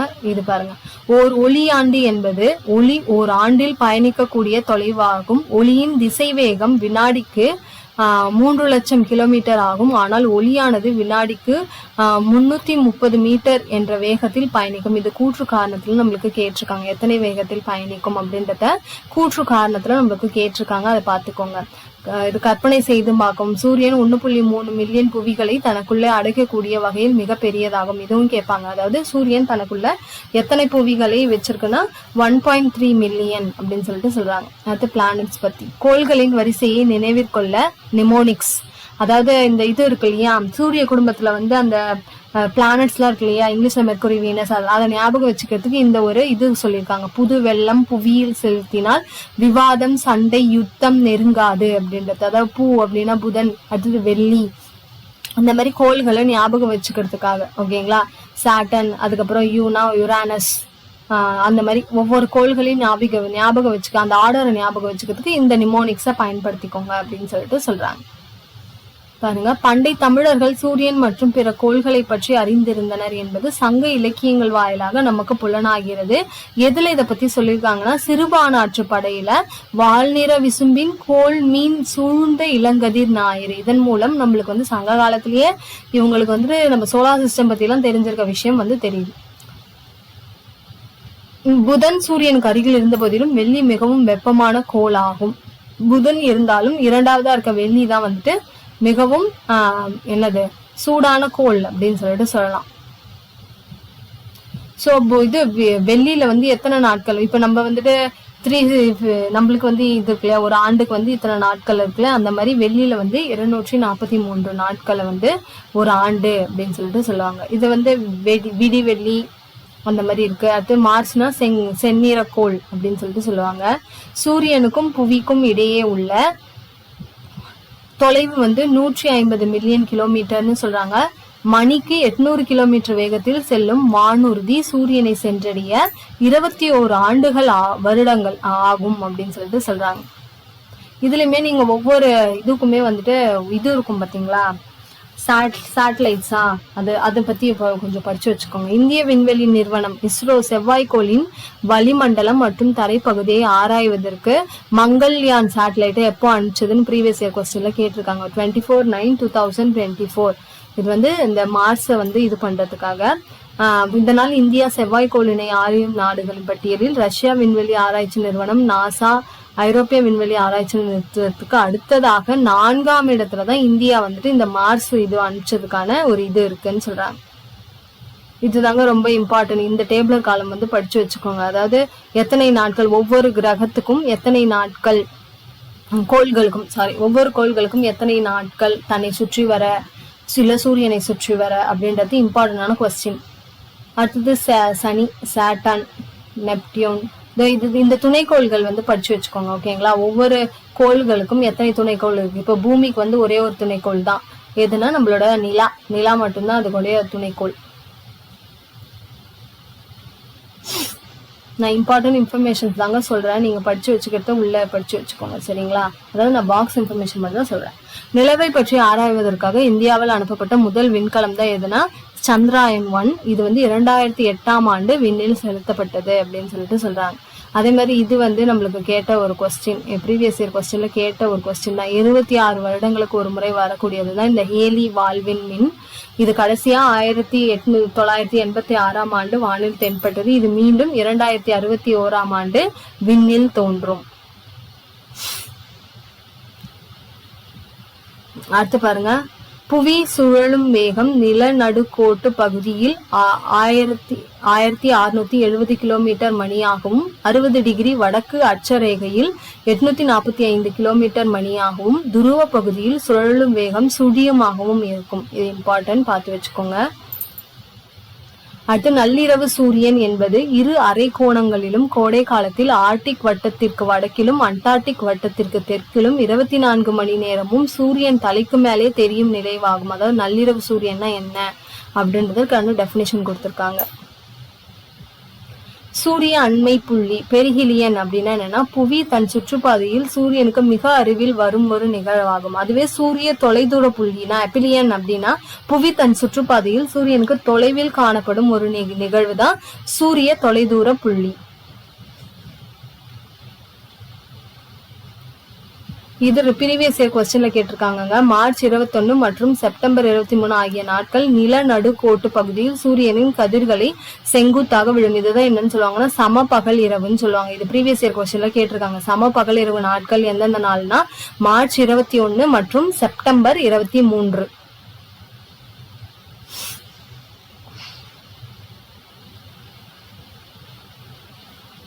மன்னார் வளைகுடா உயிர்கோள் பெட்டகம் இந்திய பெருங்கடலில் 10,500 சதுர கிலோமீட்டர் பரப்பளவில் அமைந்துள்ளது. சரிங்களா? உயிர்கோள் பெட்டகம் பயோஸ்பியர் ரிசர்வ்னு சொல்லுவாங்களா, எனக்கு இங்கிலீஷ்ல அவ்வளோ தெரியல. ஸோ மன்னார் வளைகுடா உயிர்கோள் பெட்டகம் வந்து அதோடைய பரப்பளவு என்னன்றத கொடுத்துருக்காங்க. இப்ப மீள் பார்வை பார்த்துலாங்களா? சுமார் 15 பில்லியன் ஆண்டுகளுக்கு முன்பு ஏற்பட்ட ஒரு பெரும் வெடிப்பின் போது பேரண்டம் உருவானது. இந்த பேரண்டம் வந்து எத்தனை ஆண்டுகளுக்கு முன்பு உருவானதுன்னா 15 பில்லியன் ஆண்டுகளுக்கு முன்பு உருவானது. பேரண்டத்தில் எண்ணில் அடங்கா விண்மீன் திரள் மண்டலங்கள் காணப்படுகின்றன. நமது சூரிய குடும்பம் பால்வெளி விண்மீன் திரள் மண்டலத்தில் காணப்படுகின்றன. எந்த விண்மீன் திரள்னா பால்வெளி விண்மீன் திரள். சூரிய குடும்பத்தின் மொத்த நிறையில் சூரியன் மட்டும் 99.8% உள்ளது. வெள்ளி மற்றும் யுரானஸ் கோள்களை தவிர பிற கோள்கள் அனைத்தும் சூரியனை எதிர் கடிகார சுற்றில் சுற்றி வருகின்றன. ஓகேங்களா? எதிர் கடிகார சுற்று. வெள்ளிய யுரானிஸ் மட்டும்தான் கடிகார சுற்றுல சுற்றுவாங்க. அதாவது கடிகார சுற்றுலாம் உங்களுக்கு தெரியல, இப்படி சுற்றுவாங்க. ஆனா மீதி கோள்கள்லாம் இருக்காங்க இல்லையா, அவங்க எல்லாம் வந்து ஆன்டி கிளாக் வைஸ் இப்படி சுத்துவாங்க அப்படின்னு சொல்றாங்க. சிறுகோள்கள் செவ்வாய் மற்றும் வியாழன் கோள்களுக்கு இடையே காணப்படுகின்றன. புவி சுழல்வதன் காரணமாக இரவு பகல் ஏற்படுகிறது. நம்மளுக்கு தெரியும், புவினா நம்மளோட பூமிங்க. புவி சூரியனை சுற்றி வருவதன் காரணமாக பருவ காலங்கள் ஏற்படுகின்றன. கோடை கால கதிர் திருப்பம் வட அரைக்கோளத்தில் நீண்ட பகல் பொழுதை கொண்டிருக்கும். புவியில் காணப்படும் நிலம், நீர் மற்றும் காற்று ஆகியவற்றோடு தகுந்த காலநிலையும் புவியில் உயிரினங்கள் வாழ்வதற்கான ஒரு முக்கியமான காரணம் அப்படின்னு சொல்லிட்டு சொல்றாங்க. அடுத்து பார்க்கலாம். பயிற்சி வினாக்கள் பார்க்கலாங்களா? பேரண்டம் உருவாக ஒரு முக்கிய காரணமான நிகழ்வு எது அப்படின்னு சொல்லிட்டு கேக்குறாங்க. பேரண்டம் உருவாக முக்கிய காரணம் என்ன அப்படின்னு சொல்லிட்டு கேக்குறாங்க. ஸோ இது வந்து நான் வந்து உங்களுக்கு கமெண்ட்ஸை சொல்றேன், ஓகேங்களா? இது வந்து முக்கியமான கொஸ்டின்ஸ் தான். பிலிப்ஸ் வந்துட்டு நம்ம வந்துட்டு பார்க்கலாம். பேரண்டம் உருவாக முக்கியமான காரணம் என்னன்னா, அந்த வெடித்து சிதறின ஒரு 15 பில்லியன் ஆண்டுகளுக்கு முன்பு வெடித்து சிதறின ஒரு விஷயம்தான். இரு வான்பொருள்களுக்கு இடையிலான தொலைவை அளக்க உதவும் அளவு டேஷ் ஆகும் கேக்குறாங்க. சூரிய குடும்பத்தின் மையம் என்னன்னு கேக்குறாங்க. கோல் என்ற வார்த்தையின் பொருள். இந்த பிலிப்ஸ் மட்டும் நான் ஆன்சர் வந்து உங்களுக்கு இதுல கொடுக்குறேன், ஓகேங்களா? கமெண்ட் செக்ஷன்ல கீழே போடுறேன். சரியான விடையை தேர்ந்தெடுக்க. புவி தன் அச்சில் சுழல்வதை இவ்வாறு அழைக்கின்றோம் சொல்றாங்க. எவ்வாறு அழைக்கின்றோம் அப்படின்னு கேட்டீங்கன்னா, சுழல்தல். மகர ரேகையில் சூரிய கதிர்கள் செங்குத்தாக விழும் நாள் என்ன அப்படின்னு சொல்லிட்டு கேக்குறாங்க. மகர ரேகையில் சூரியன் வந்து செங்குத்தாக விழும் நாள் எது அப்படின்னு சொல்லிட்டு கேக்குறாங்க. எந்த நாள்னு சொல்றாங்கன்னா டிசம்பர் 22. சூரிய குடும்பம் அடங்கியுள்ள விண்மீன் திரள் மண்டலத்துடைய பெயர் என்ன அப்படின்னு சொல்லிட்டு இருக்காங்க. பால்வெளி திரள் மண்டலம். ஆக்சுவலி பிலிப்ஸ் மட்டும் நான் எடுத்து எழுத மறந்துட்டேன், அதனால்தான். மனிதன் தன் காலடியை பதித்துள்ள ஒரே விண்பொருள் எது அப்படின்னு சொல்லிட்டு கேக்குறாங்க. ஒரே விண்பொருள் எது அப்படின்னு பாத்தீங்கன்னா சந்திரன். எந்த கோளால் தண்ணீரில் மிதக்க இயலும்? எந்த கோள் வந்து தண்ணீர்ல மிதக்கும் அப்படின்னு கேக்குறாங்க. எதுனா சனி. அடுத்து பாருங்க, பொருந்தாத ஒன்றை வட்டமிடுக அப்படின்னு சொல்லிட்டு கேக்குறாங்க, ஓகேங்களா? பொருந்தாத ஒன்றை வட்டமிடுக அப்படின்னு சொல்லிட்டு கேக்குறாங்களா. வெள்ளி, வியாழன், நெப்டியூன், சனி. இதுல பொருந்தாத இது எதுன்னு சொல்றாங்கன்னா வெள்ளி அப்படின்னு சொல்லிட்டு சொல்றாங்க. ஏன்னா இது மட்டும்தானே இப்படி சுத்தும், இந்த கடிகார திசையில சுற்றும். அது சிரியஸ், ஆன்டிரோமெடா, பால்வெளி, மெகலினி கிளவுட். இதுல வந்து எது பொருந்தாத ஒன்று அப்படின்னு பாத்தீங்கன்னா Sirius. Pluto, Eris, Ceres, Io. இதுல எது பொருந்தாத ஒன்றுன்னு கேக்குறாங்க. எது பொருந்தாத ஒன்றுனா அயோ.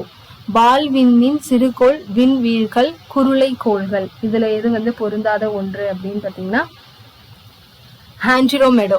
சரிங்களா, ஆன்டிரோமெடோ. ஓகே ஃபைன், இருங்க ஒரு நிமிஷம். சாரி, குருளை கோள்கள், ஓகேங்களா? குருளை கோள்கள். அது தரை ஊர்தி, சுற்றுக்களம், வானூர்தி, விண்கலம்.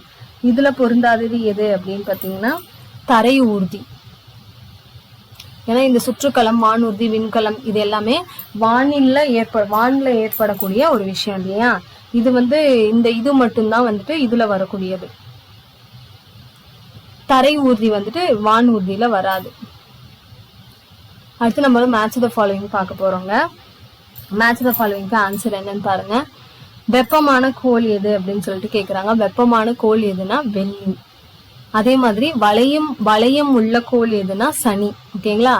செந்நிற கோள் எது? இது ஒரு ப்ரீவியஸ் இயர் கொஸ்டின்ல நம்மளுக்கு கேட்டிருக்காங்க. செந்நிற கோள் எதுனா செவ்வாய். உருளும் கோள் எது அப்படின்னு பாத்தீங்கன்னா உருளும் கோள் வந்து யுரானஸ். குளிர்ந்த கோள் எது? குளிர்ந்த கோள் எதுனா நெப்டியூன், ஓகேங்களா? குளிர்ந்த கோள் எது அப்படின்னு பாத்தீங்கன்னா நெப்டியூனை தான் குளிர்ந்த கோள் அப்படின்னு சொல்லிட்டு நம்ம வந்து சொல்றோம், ஓகேங்களா? குளிர்ந்த கோள் எது அப்படின்னு கேட்டாங்கன்னா நெப்டியூன்.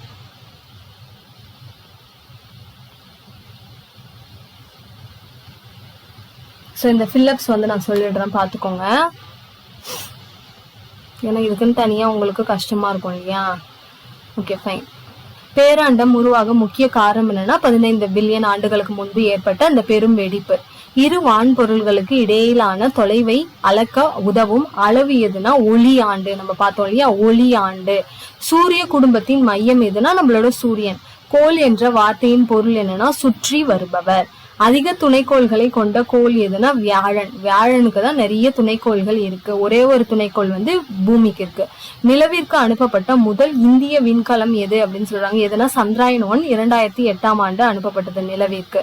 புவியின் சாய்வு கோணம் அப்படின்றது எந்த நாள்ல, அதாவது சாய்வு கோணம் எதுனா 23½ அப்படின்னு சொல்றாங்க. 23½. அது நிலநடுக்கோடு சூரியனை நேராக சந்திக்கும் நாட்கள் எதுனா செப்டம்பர் 23 மார்ச் 21. ஓகேங்களா? அடுத்து சூரிய அண்மை நிகழ்வின் போது புவி சூரியனுக்கு டேஷில் காணப்படும் அப்படின்னா மிக அருகில். அந்த இது சொல்லி சூரிய அண்மை நிகழ்வு, இது அப்புறம் சூரிய தூர தொலைவு நிறைவு அந்த மாதிரி. புவியின் மேற்பரப்பின் மீது ஒளிப்படும் பகுதியும் ஒளிப்படா பகுதியும் பிரிக்கும் கோட்டிற்கு என்ன பெயர் அப்படின்னு கேட்டிருக்காங்க. என்ன பெயர் அப்படின்னு பாத்தீங்கன்னா ஒளிர்வு வட்டம். சரிங்களா, ஒளிர்வு வட்டம். அவ்வளவுதாங்க. கொடுக்கப்பட்டுள்ள கூற்றுகளை ஆராய்க. இது பாருங்க, இதுல வந்து எது வந்து சரி எது தவறு அப்படின்ற ஒரு கொஸ்டின் கேட்டிருக்காங்க இல்லையா நம்மளுக்கு. இதுல எது சரி அப்படின்னு பாத்தீங்கன்னா 1 மற்றும் 2 சரி. அதாவது வெள்ளிக்கோள் கிழக்கிலிருந்து மேற்காக சுற்றுகிறது. அதே மாதிரி ஜூன் 21ஆம் நாளன்று கடகரேகையில் சூரிய கதிர் செங்குத்தாக விழும்.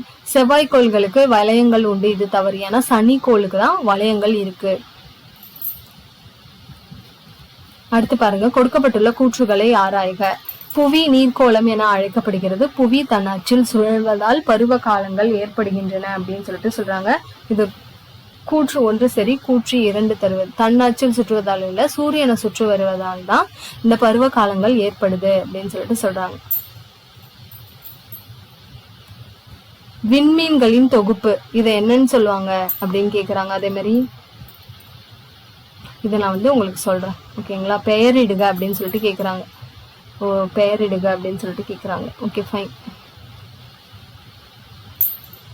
இது நம்மளுக்கு அவ்வளவு இம்பார்ட்டன்ட் கிடையாது. நெக்ஸ்ட் போலாம்.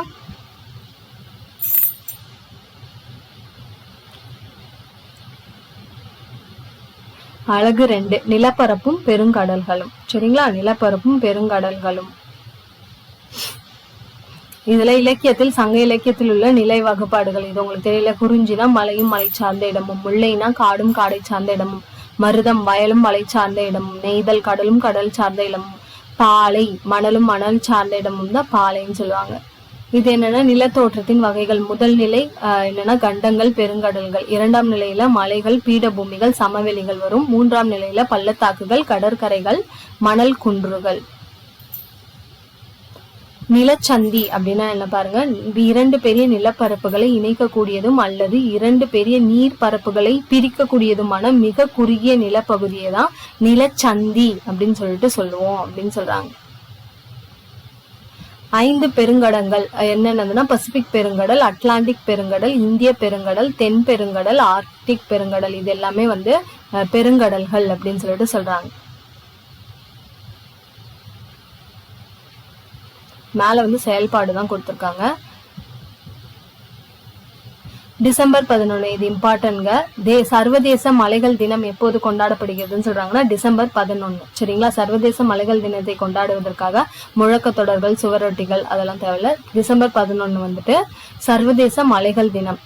தர்மபுரி பீடபூமி, கோயம்புத்தூர் பீடபூமி மற்றும் மதுரை பீடபூமி ஆகியன தமிழகத்தில் காணப்படும் பீடபூமிகள் ஆகும். தமிழகத்துல வந்து 3 பீடபூமிகள் காணப்படுதா சொல்றாங்க. அது என்னென்னு சொல்றாங்க பாருங்க. தர்மபுரியில இருக்க பீடபூமி, கோயம்புத்தூர் பீடபூமி, மதுரைக்கு பீடபூமி அப்படின்னு சொல்லிட்டு சொல்றாங்க. அடுத்து பாருங்க, ஆற்று சமவெளிகள் பண்டைய நாகரிகங்களில் தொட்டிலாக விளங்கின. இந்தியாவில் சிந்து நதி மற்றும் எகிப்தின் நைல் நதி போன்ற ஆற்று சமவெளி நாகரிகங்கள் தோன்றி செழித்தோங்கி வளர்கின்றன அப்படின்னு சொல்லிட்டு சொல்றாங்க. நெக்ஸ்ட், புவியின் மேல் பரப்பில் உள்ள பொருட்களை அரித்து அகற்றுதலே அரித்தல் எனப்படுகிறது. இவ்வாறு அரிக்கப்பட்ட பாறை துகள்கள் கடத்தப்பட்ட தாழ்நில பகுதிகளில் படிய வைக்கப்படுகின்றன. இச்செயல் படிய வைத்தல். இது வந்து ஒரு ப்ரீவியஸ் இயர் கொஸ்டினாவே கேட்டிருக்காங்க, நம்மளுக்கு கூற்றுல கேட்டிருக்காங்க. பெருங்கடல்கள் அதை பத்தி எல்லாம் கொடுத்திருக்காங்க, அதோடைய பரப்பு. உலகின் உயரமான எவரெஸ்ட் சிகரம் இது கேட்டிருக்காங்க நம்மளுக்கு. என்னன்னா என்ன சொல்றாங்கன்னா 8848 மீட்டர். அதே மாதிரி மரியானா அகழி 10,994 மீட்டர். மூழ்கிவிடும் என்றால் அதன் ஆழத்தை உணர்ந்தறிவாயாக கடலின். ஓகே ஃபைன், அது வந்து இந்த அகழியில மூழ்கிடுமா. எவரெஸ்ட் சிகரமே இந்த அகழியில மூழ்கிற அளவுக்கு அந்த அகழியோட ஆழம் இருக்கிறதா நம்மளுக்கு சொல்றாங்க. ஸ்பெயின் நாட்டில் மாலுமி பெர்னார்டினட் மெக்கலன் பசிபிக் என்ற பெயரிட்டார். பசிபிக் என்பதன் பொருள் அமைதி என்பதாகும். அதாவது இந்த பசிபிக் ஓஷனுக்கு யார் பெயர் வச்சிருக்காங்கன்னு பாத்தீங்கன்னா ஸ்பெயின் நாட்டின் மாலுமினா இந்த ஷிப் பயணிக்கிறவர் பெர்னார்டினட் மெக்கலன், அவர் தான் வந்து பசிபிக் அப்படின்னு பெயர் வைத்ததா சொல்றாங்க. அடுத்து பெருங்கடல்கள் பத்தின இன்ஃபர்மேஷன், இதை படிச்சு வச்சுக்கோங்க. இது உங்களுக்கு தெரியுமான்னு கேட்டா 6 டிகிரி கால்வாய் வந்து இந்திராமுனையும் இந்தோனேஷியாவையும் பிரிக்கிறது. 8 டிகிரி கால்வாய் வந்து எதை பிரிக்கிறதுனா மாலத்தீவையும் மினிகாய் தீவையும் பிரிக்கிறது. 9 டிகிரி கால்வாய் வந்து லட்சத்தீவையும் மினிகாய் தீவையும் பிரிக்கிறது. 10 டிகிரி கால்வாய் வந்து அந்தமான் தீவையும் நிக்கோபார் தீவையும் பிரிக்கிறதுன்னு சொல்றாங்க. பாக் நீர்ச்சந்தி வங்காள விரிகுடாவையும் பார்க் வளைகுடாவையும் பிரிக்கிறது. ஜப்பானிலிருந்து கலிபோர்னியாவிற்கு பயணம் செய்ய வேண்டும் என்றார். இந்த சிந்தனை வினாக்கள் கூட சம்டைம்ஸ் நம்மளுக்கு கேக்குறாங்க. இதோட இது கேக்குறாங்க பரப்பளவு, அதெல்லாம் எந்தெந்த பரப்பளவு அப்படின்றத பார்த்து வச்சுக்கோ. மீள்பார்வை பாருங்க. புவியின் மேற்பரப்பு 71% நீராலும் 29% நிலத்தாலும் சூழப்பட்டுள்ளது. இது இம்பார்ட்டன்டான ப்ரீவியஸ் இயர் கொஸ்டின்ங்க. பூமியின் மேற்பரப்பில் காணப்படும் நிலத்தோற்றங்களை முதல் நிலை, 2ஆம் நிலை, 3ஆம் நிலை என நிலத்தோற்றங்களை வகைப்படுத்தலாம். கண்டங்களும் பெருங்கண்ட கடல்களும் முதல் நிலை. புவியில் 7 கண்டங்களும் 5 பெருங்கடல்களும் காணப்படுகின்றன அப்படின்னு சொல்றாங்க. மலைகள், பீடபூமிகள், சமவெளிகள் 2ஆம் நிலை தோற்றங்களாகும். பள்ளத்தாக்குகள், கடற்கரை, மணற்குன்றுகள் போன்றவை 3ஆம் நிலை தோற்றங்களாகும். பெருங்கடல்கள் எல்லையோர கடல்களையும் தீவுகளையும் கொண்டுள்ளன. அடுத்து கலைச்சொற்கள் கொடுத்துருக்காங்களா? இப்ப நம்ம இது பார்க்கலாம். சரியான விடையை தேர்ந்தெடுக்கவும். மிகச்சிறிய பெருங்கடல் எது அப்படின்னு சொல்லிட்டு கேக்குறாங்க. மிகச்சிறிய பெருங்கடல் எது அப்படின்னு சொல்லிட்டு கேக்குறாங்க இல்லையா? எது மிகச்சிறிய பெருங்கடல் அப்படின்னு பாத்தீங்கன்னா ஆர்க்டிக் பெருங்கடல்.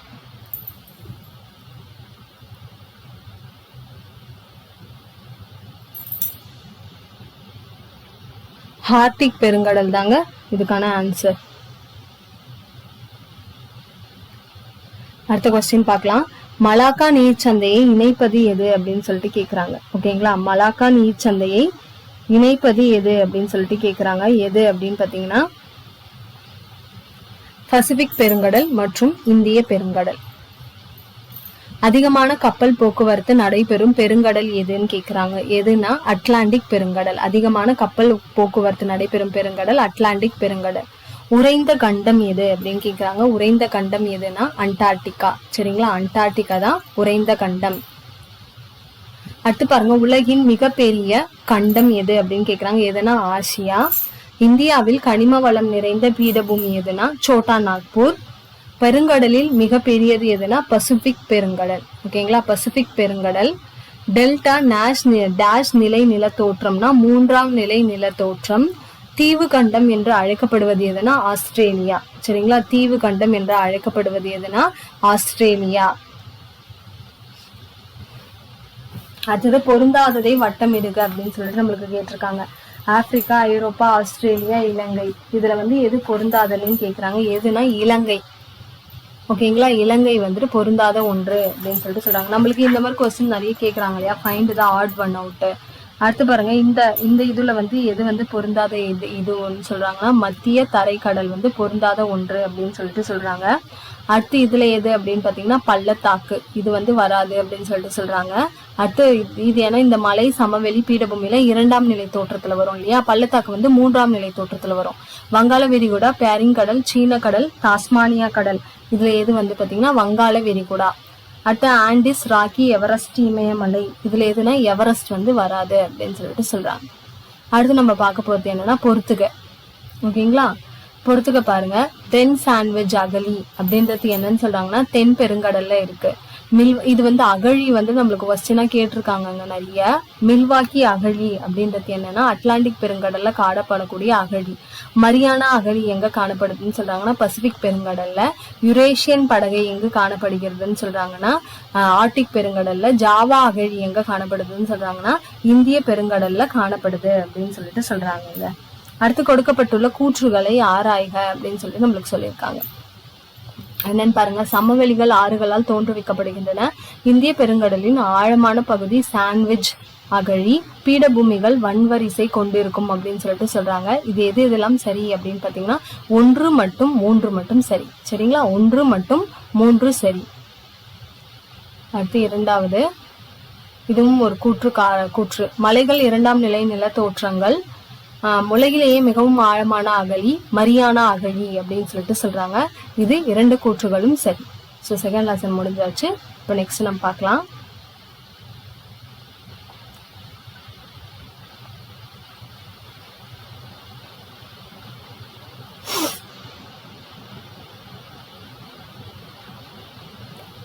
குடிமையியல் வந்துட்டோங்க.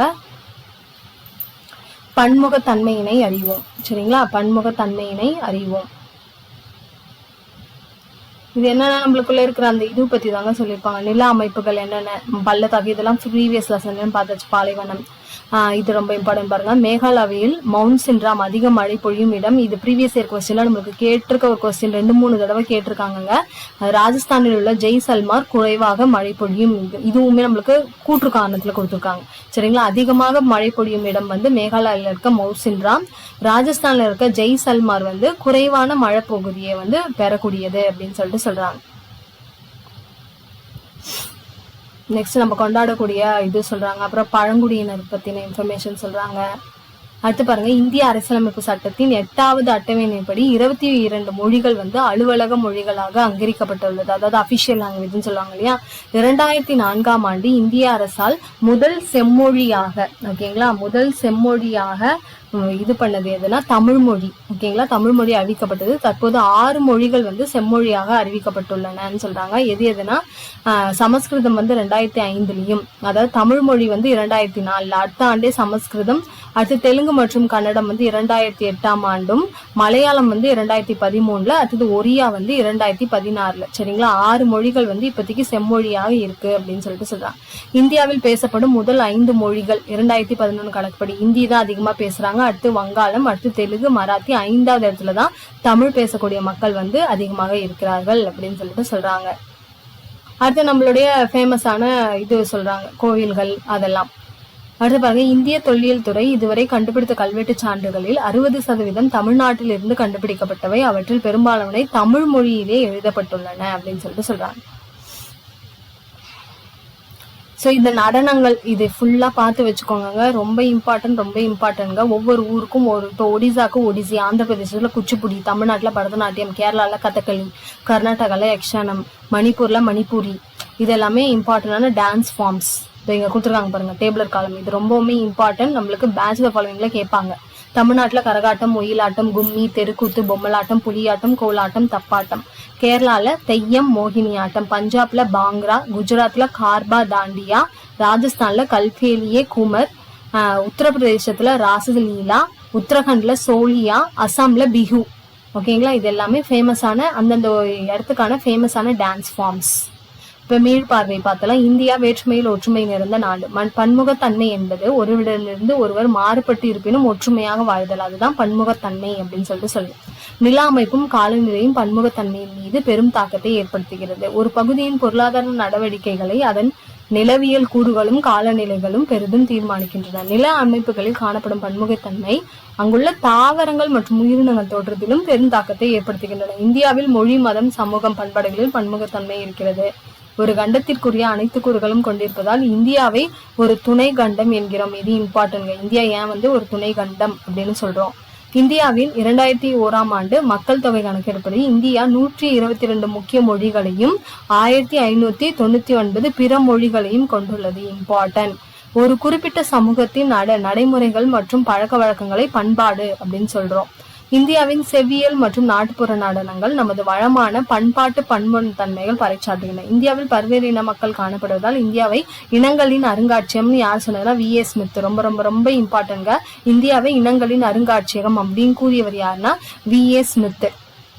அடுத்து இங்க பாருங்க, இந்தியாவை வேற்றுமையில் ஒற்றுமை உள்ள நாடாக வைத்துள்ளனர். நம் சுதந்திர இந்தியாவின் முதல் பிரதமரான ஜவஹர்லால் நேருவின் டிஸ்கவரி ஆஃப் இந்தியா இந்த நூலில் இடம்பெற்றுள்ளது. அதாவது ஜவஹர்லால் நேரு எழுதிய டிஸ்கவரி ஆஃப் இந்தியா அந்த புத்தகத்துலதான் இந்தியாவை வந்து வேற்றுமையில் ஒற்றுமையாக உள்ள நாடு அப்படின்னு அவர் குறிப்பிட்டிருக்கிறதா சொல்றாங்க. அடுத்து இப்ப நம்ம வந்து இது பார்த்துலாங்களா, கொஸ்டின் ஆன்சர்ஸ் பார்த்துலாம். சரியான விடையை தேர்ந்தெடுங்க அப்படின்னு சொல்லிட்டு நம்மளுக்கு கொடுத்துருக்காங்க பாருங்க. எஸ். ஸோ ஃபர்ஸ்ட் வந்து இந்தியாவில் எத்தனை மாநிலங்களும் எத்தனை யூனியன் பிரதேசங்களும் இருக்கின்றன? 29 மாநிலங்களும் 7 யூனியன் பிரதேசங்களும். இது புக் சோர்ஸ். இந்தியா ஒரு டேஷ் என்று அழைக்கப்படுகிறது அப்படின்னு கேட்குறாங்க. இது என்னன்னா, இவற்றில் எதுவும் துணை கண்டம் இல்லையா, இந்தியாவை ஒரு துணை கண்டம் என்று அழைக்கிறோம். சரிங்களா. ஒரு நிமிஷம். எஸ், இந்தியாவை ஒரு துணை கண்டம் அப்படின்னு சொல்லிட்டு சொல்றாங்க. அடுத்து பாருங்க, மிக அதிக மழை பொழிவுகளை மவுண்ட் சின்ராம் எந்த மாவட்டத்தில் உள்ளதுன்னா மேகாலயா. இப்பதான் நம்ம பார்த்தோம். கீழ்கண்டவற்றில் எந்த மதம் இந்தியாவில் நடைமுறையில் இல்லை அப்படின்னு சொல்லிட்டு கேக்குறாங்க. எந்த மதம் இந்தியாவில் நடைமுறையில இல்லைன்னு சொல்றாங்கன்னா கன்ஃபியூஷிய மதம். சரிங்களா, கன்ஃபியூஷிய மதம்.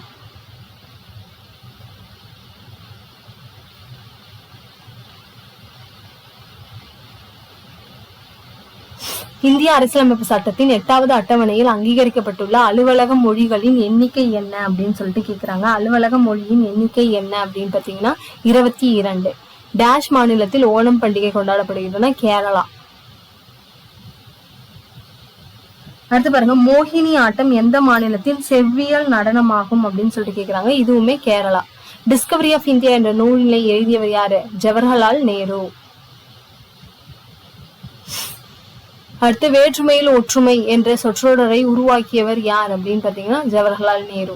B.A. ஸ்மித் இந்தியாவை டேஷ் என்று அழைத்தார் அப்படின்னா இனங்களின் அருங்காட்சியகம் அப்படின்னு அழைத்தார். ஓகேங்களா, இனங்களின் அருங்காட்சியகம். ஸோ இதுக்கான ஃபில்லப்ஸ் மட்டும் நான் கமெண்ட்ஸ்ல சொல்றேன். நெக்ஸ்ட் இதுக்கான பொறுத்துக்க பாத்துருங்க. பொறுத்துக்க என்னன்னா நிக்ரோட்டோக்கல் அப்படின்னா என்னன்னு சொல்றாங்கன்னு பாருங்க. நிக்ரோட்டோக்கல் அப்படின்னா என்னன்னா இந்தியாவுடைய இனம். அடுத்து கடற்கரை பகுதிகள் அப்படின்னா மீன்பிடி தொழில். ஜொராஸ்ட்ரியம் அப்படின்றது ஒரு மதம். வேற்றுமையில் ஒற்றுமை எதுனா இந்தியா அப்படின்னு சொல்லிட்டு சொல்றாங்க. இப்போ நெக்ஸ்ட் லெசனுக்கு போகலாம். ஸோ இதுக்கான ஃபில்லப்ஸ் மட்டும் நான் கமெண்ட் செக்ஷன்ல போட்டுறேன். சமத்துவம் பெறுதல். ஓகேங்களா, ஈக்குவாலிட்டி அப்படின்னு இங்கிலீஷ்ல சொல்லுவாங்க. சமத்துவம் பெறுதல்.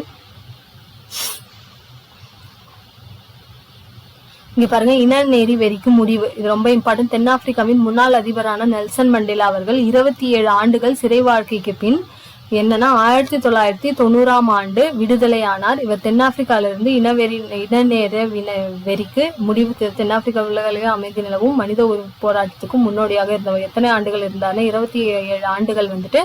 இதை ஒரு நெல்சன் மண்டேலா பத்தின ஒரு கொஸ்டின் வந்து நமக்கு ப்ரீவியஸ் இயர் கொஸ்டின்ல கேட்டிருக்காங்க. 27 ஆண்டுகள். எப்போது விடுவிக்கப்பட்டார்னா 1990. அடுத்து பாருங்க, நம்ம டாக்டர் அம்பேத்கர் பத்தின கொஸ்டின் ரொம்பவுமே இம்பார்ட்டன்ட்ங்க. இவர் பாபா சாஹிப் என்ற பிரபலமாக அழைக்கப்படுகிறார். இவர் இந்திய சட்ட நிபுணராகவும் பொருளாதார நிபுணராகவும் அரசியல்வாதியாகவும் சீர்திருத்தவாதியாகவும் இருந்தார். இவர் 1915 MA பட்டத்தை பெற்றார். பின்னர் 1927 கொலம்பியா பல்கலைக்கழகத்தில் PhD பட்டத்தை பெற்றார். அதற்கு முன்னர் லண்டன் பொருளாதார பள்ளியில் DSc பட்டத்தையும் பெற்றிருந்தார். இவர் அரசியலமைப்பு நிர்ணய சபையின் வரைவு குழுவின் தலைவராக இருந்தார். எனவே இவர் இந்திய அரசியலமைப்பின் தந்தையாக கருதப்படுகிறார். இது ரொம்ப இம்பார்ட்டன்ட் கொஸ்டின்ங்க. இந்திய அரசியலமைப்பின் தந்தை யாருன்னா டாக்டர் B.R. அம்பேத்கர். இவர் சுதந்திர இந்தியாவின் முதல் சட்ட அமைச்சராக இருந்தார். இவரது மறைவுக்கு பின்னர் 1990 பாரத ரத்னா. இவருக்கு பாரத ரத்னா எப்ப கொடுத்தாங்கன்னா 1990. அடுத்து பாருங்க, எழுத்தறிவு விகிதம். இது ரொம்பவுமே இம்பார்ட்டன்ட்ங்க. அதாவது மாநிலத்துடைய அதிகம் எந்த மாநிலத்துல எழுத்தறிவு விகிதம் அதிகமா இருக்கு குறைவா இருக்கு? ஃபர்ஸ்ட் பிளேஸ்ல கன்னியாகுமரி, சென்னை, தூத்துக்குடி, நீலகிரி. தர்மபுரியிலாம் வந்து குறைவா இருக்கு. தர்மபுரி, அரியலூர், விழுப்புரம்லாம் 3ஆம் பிளேஸ்ல இருக்கு. கிருஷ்ணகிரி. அதே மாதிரி பாலின விகிதத்துல அதிகமா இருக்கிறது குறைவா இருக்கிறது. நீலகிரி, தஞ்சாவூர், நாகப்பட்டினம், தூத்துக்குடி, திருநெல்வேலி எல்லாம் அதிகமான பாலின சதவீதம் இருக்கு. தர்மபுரி, சேலம், கிருஷ்ணகிரி, ராமநாதபுரத்துல குறைவான பாலின சதவீதம் இருக்கு அப்படின்னு சொல்லிட்டு சொல்றாங்க. சாதனையாளர்கள் இப்ப வந்து யாரை பத்தி பார்க்க போறோம் அப்படின்னு பாத்தீங்கன்னா டாக்டர் APJ அப்துல் கலாம். இவருடைய பெயர் என்னன்னா அபுல் பகீர் ஜலாலுதீன் அப்துல் கலாம் அப்படின்றது தான். இவர் வந்து ஒரு இஸ்லாமிய குடும்பத்தில் பிறந்தார். இவர் தான் இந்தியாவுடைய 11வது குடியரசுத் தலைவர்னு சொல்றாங்க. இவர் வந்து ராமநாதபுரத்தில் பள்ளி படிப்பையிலும் திருச்சி ஜெயின் ஜோசப் பள்ளியில் இதை வந்து நீங்க படிச்சுக்கோங்க. ஓகேங்களா, இவருடைய இளமை காலம் பத்தி எல்லாம் கொடுத்திருக்காங்க. இவருக்கு வந்து பாரத ரத்னா எப்ப கொடுத்தாங்கன்னா 1997. அடுத்து விஸ்வநாத ஆனந்த். சென்னையில ஒரு நடுத்தர குடும்பத்தில் பிறந்தவர். இவர் வந்து என்னென்ன ஆண்டுகள்ல சதுர விளையாட்டுல உலக சாம்பியன் ஆனார்னா 2000, 2007, 8, 10, 2012. 14 வயதுல இருந்து இவர் வந்து உலக இளவிய சதுரங்க போட்டியில் சாம்பியன் பட்டம் வென்றார். 1988 வந்து இந்தியாவின் முதல் கிராண்ட் மாஸ்டரா வந்தாரு. நாட்டில் விளையாட்டு வீரர்களுக்கு வழங்கப்படும் உயர் விருதான ராஜீவ் காந்தி கேல் ரத்னா விருதை வந்து 1991, 92 பெற்ற முதல் வீரர் இவர் தான். 2007ஆம் ஆண்டில் நாட்டின் 2வது உயர் விருதான பத்மபூஷன் விருது அவர் வந்து பெற்றிருக்காரு அப்படின்னு சொல்லிட்டு சொல்றாங்க. இந்தியாவின் ஏவுகணை மனிதர்னு கேட்டாங்கன்னா அப்துல் கலாம். அடுத்து இவங்களை பத்தி பார்க்கலாம். இளவழகி சென்னை வியாசர்பாடி பகுதியை சேர்ந்தவங்க. 2008ஆம் ஆண்டில் பிரான்சில் கேன்ஸ் நகரில் பேலஸ் டேஸ் விழா போட்டிகளில் தனது முதல் கேரம் சாம்பியன் பட்டத்தை வென்றார். அதே ஆண்டில் தேசிய கேரம் சாம்பியன் போட்டியில் முந்தைய உலக சாம்பியனான ரேஷி குமாரியை தோற்கடித்தார். அடுத்து மாரியப்பன். இவர் தான் தமிழ்நாட்டின் சேலம் மாவட்டத்தில் பிறந்தவர். இவருக்கு வந்து விபத்தின் காரணமா வலது கால் வந்து போயிடுச்சு. இவர் நான் பிற மாணவர்களை விட வேறுபாடு கொண்டவன் என நினைத்ததில்லை அப்படின்னு சொல்லியிருக்காரு. 2016 ஆண்டு ரியோ பாரா ஒலிம்பிக்ஸ் கேம்ல வந்து உயரம் தாண்டுதல்ல வந்து 1.89 மீட்டர் வந்து உயரம் தாண்டி தங்க பெற்றம் வின் பண்ண முதல் இவர் தான் பாரா ஒலிம்பிக்ஸ் கேம்ல. இப்ப மீள் பார்வை பார்த்துலாங்களா. பாரபட்சம் என்பது மற்றவர்களை பற்றி எதிர்மறையான அல்லது தாழ்வான முறையில் கருதுவதாகும். ஒரே மாதிரியான கருத்து என்பது ஏதாவது ஒன்றை பற்றி தவறான கண்ணோட்டம் அல்லது கருத்தாகும். பாகுபாடுனா என்ன, சமத்துவமின்மை என்பது என்ன, பாலின பாகுபாடுனா என்ன, மத பாகுபாடுனா என்ன அப்படின்றதுக்கான ஒரு டெஃபினிஷன்ஸ் தான் நம்மளுக்கு கொடுத்துருக்காங்க. இப்ப பயிற்சி வினாக்கள் நம்ம பார்த்துலாங்களா. பின்வருவனவற்றுள் எது வந்து பாரபட்சத்திற்கு ஒரு முக்கியமான காரணம் அல்ல அப்படின்னு சொல்லிட்டு கேக்குறாங்க. எதுனா புவியியல் வந்து ஒரு முக்கியமான காரணம் கிடையாது அப்படின்னு சொல்லிட்டு சொல்றாங்க. பாலின அடிப்படையில் நடத்தப்படும் பாகுபாட்டு பற்றி குறிப்பிடுவது எது அப்படின்னு சொல்லிட்டு கேக்குறாங்க. அது என்னன்னா பாலின பாகுபாடு. அடுத்து பாலின அடிப்படையிலான ஒத்த கருத்து உருவாகுதல் பெரும்பாலும் சித்தரிக்கப்படுவது எதுல அப்படின்னு சொல்லிட்டு கேக்குறாங்க. எதுல சித்தரிக்கப்படுது அப்படின்னு பாத்தீங்கன்னா இவை அனைத்திலும் திரைப்படங்கள், விளம்பரங்கள், தொலைக்காட்சி தொடர்கள்ல. ஏபிஜே அப்துல் கலாம் அவர்கள் எழுதிய புத்தகங்கள் எது அப்படின்னு பாத்தீங்கன்னா இது எல்லாமே தான். இந்தியா 2002, இது அக்னிச்சர்கள் அவருடைய ஆட்டோபயோகிராபி, எழுச்சி தீபங்கள், இவை அனைத்தும். ஏபிஜே அப்துல் கலாம் அவர்களுக்கு பாரத ரத்னா விருது வழங்கப்பட்ட ஆண்டு எது அப்படின்னு கேக்குறாங்க. எந்த ஆண்டுனா 1997. விஸ்வநாத் ஆனந்த் முதலில் கிராண்ட் மாஸ்டரான ஆண்டு எது அப்படின்னு சொல்லிட்டு கேக்குறாங்க. எந்த ஆண்டு அப்படின்னு பாத்தீங்கன்னா 1988. இளவழகி சிறந்து விளங்கிய விளையாட்டு எதுனா கேரம். அரசியலமைப்பின் எந்த பிரிவின் கீழ் எந்த ஒரு குடிமகனுக்கும் எதிராக மதம், இனம், ஜாதி, பாலினம், பிறந்த இடம் ஆகியவற்றை அடிப்படையில் பாகுபாடு காட்டக்கூடாது என்று கூறியுள்ளதுன்னு கேக்குறாங்க.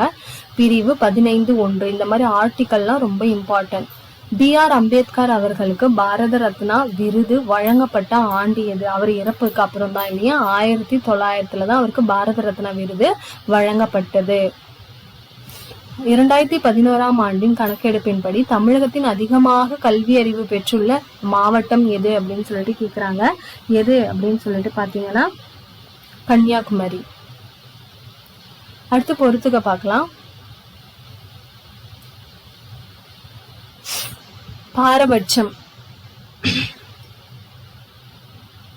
பாரபட்சம் அப்படின்னா என்னன்னு சொல்றாங்கன்னா பிறரை பற்றி எதிர்மறையாக மதிப்பிடுதல், ஒரே மாதிரியான கருத்து உருவாகுதல், அது என்னன்னு சொல்றாங்கன்னா தவறான பார்வை அல்லது தவறான கருத்து. பாகுபாடு அப்படின்னா என்னன்னா மற்றவர்களை காட்டிலும் சிலரை தாழ்வாக நடத்துவது. பிரிவு 14 அப்படின்னா சட்டத்திற்கு முன் அனைவரும் சமம், ஈக்குவாலிட்டி பிஃபோர் லான்னு சொல்லுவோம். பிரிவு 17 வந்து தீண்டாமை ஒழிப்பு. ஸோ டீச்சர்ஸ் இந்த இதுல வந்துட்டு நான் வந்துட்டு டேர்ம் 1, 2, 3 எல்லாமே நடத்தணும்னு நினைச்சேன். ஆனால் நம்மளுக்கு டைம் நிறைய இருக்குது. இந்த வீடியோக்கு நீங்கள் எவ்வளோ ரெஸ்பான்ஸ் கொடுக்குறீங்கன்னு பார்த்துட்டு அடுத்தடுத்து நான் உங்களுக்கு வீடியோஸ் வந்து போட்டுக்கிட்டே இருக்கேன் கண்டினியூஸாக. சரிங்களா? ஸோ இந்த வீடியோ உங்களுக்கு யூஸ்ஃபுல்லாக இருக்கும் நான் நம்புறேன். இந்த வீடியோ ரிலேட்டடாக ஏதாவது டவுட்ஸ் இருந்தாலும் இல்லை சஜஷன் இருந்தாலும் என்னோட கமெண்ட் பாக்ஸில் நீங்கள் தெரிவிக்கலாம். மேலும் நம்மளோட சேனல் பிடிச்சிருந்தா கண்டிப்பாக நம்மளோட சேனலுக்கு ஒரு சப்ஸ்கிரிப்ஷன் பண்ணிக்கோங்க. அண்ட் இந்த வீடியோக்கு ஒரு லைக் பண்ணிக்கோங்க. அப்போ தான் நம்ம டெக் படிக்கிற நிறைய பேருக்கு யூஸ்ஃபுல்லாக இருக்கும். Thank you.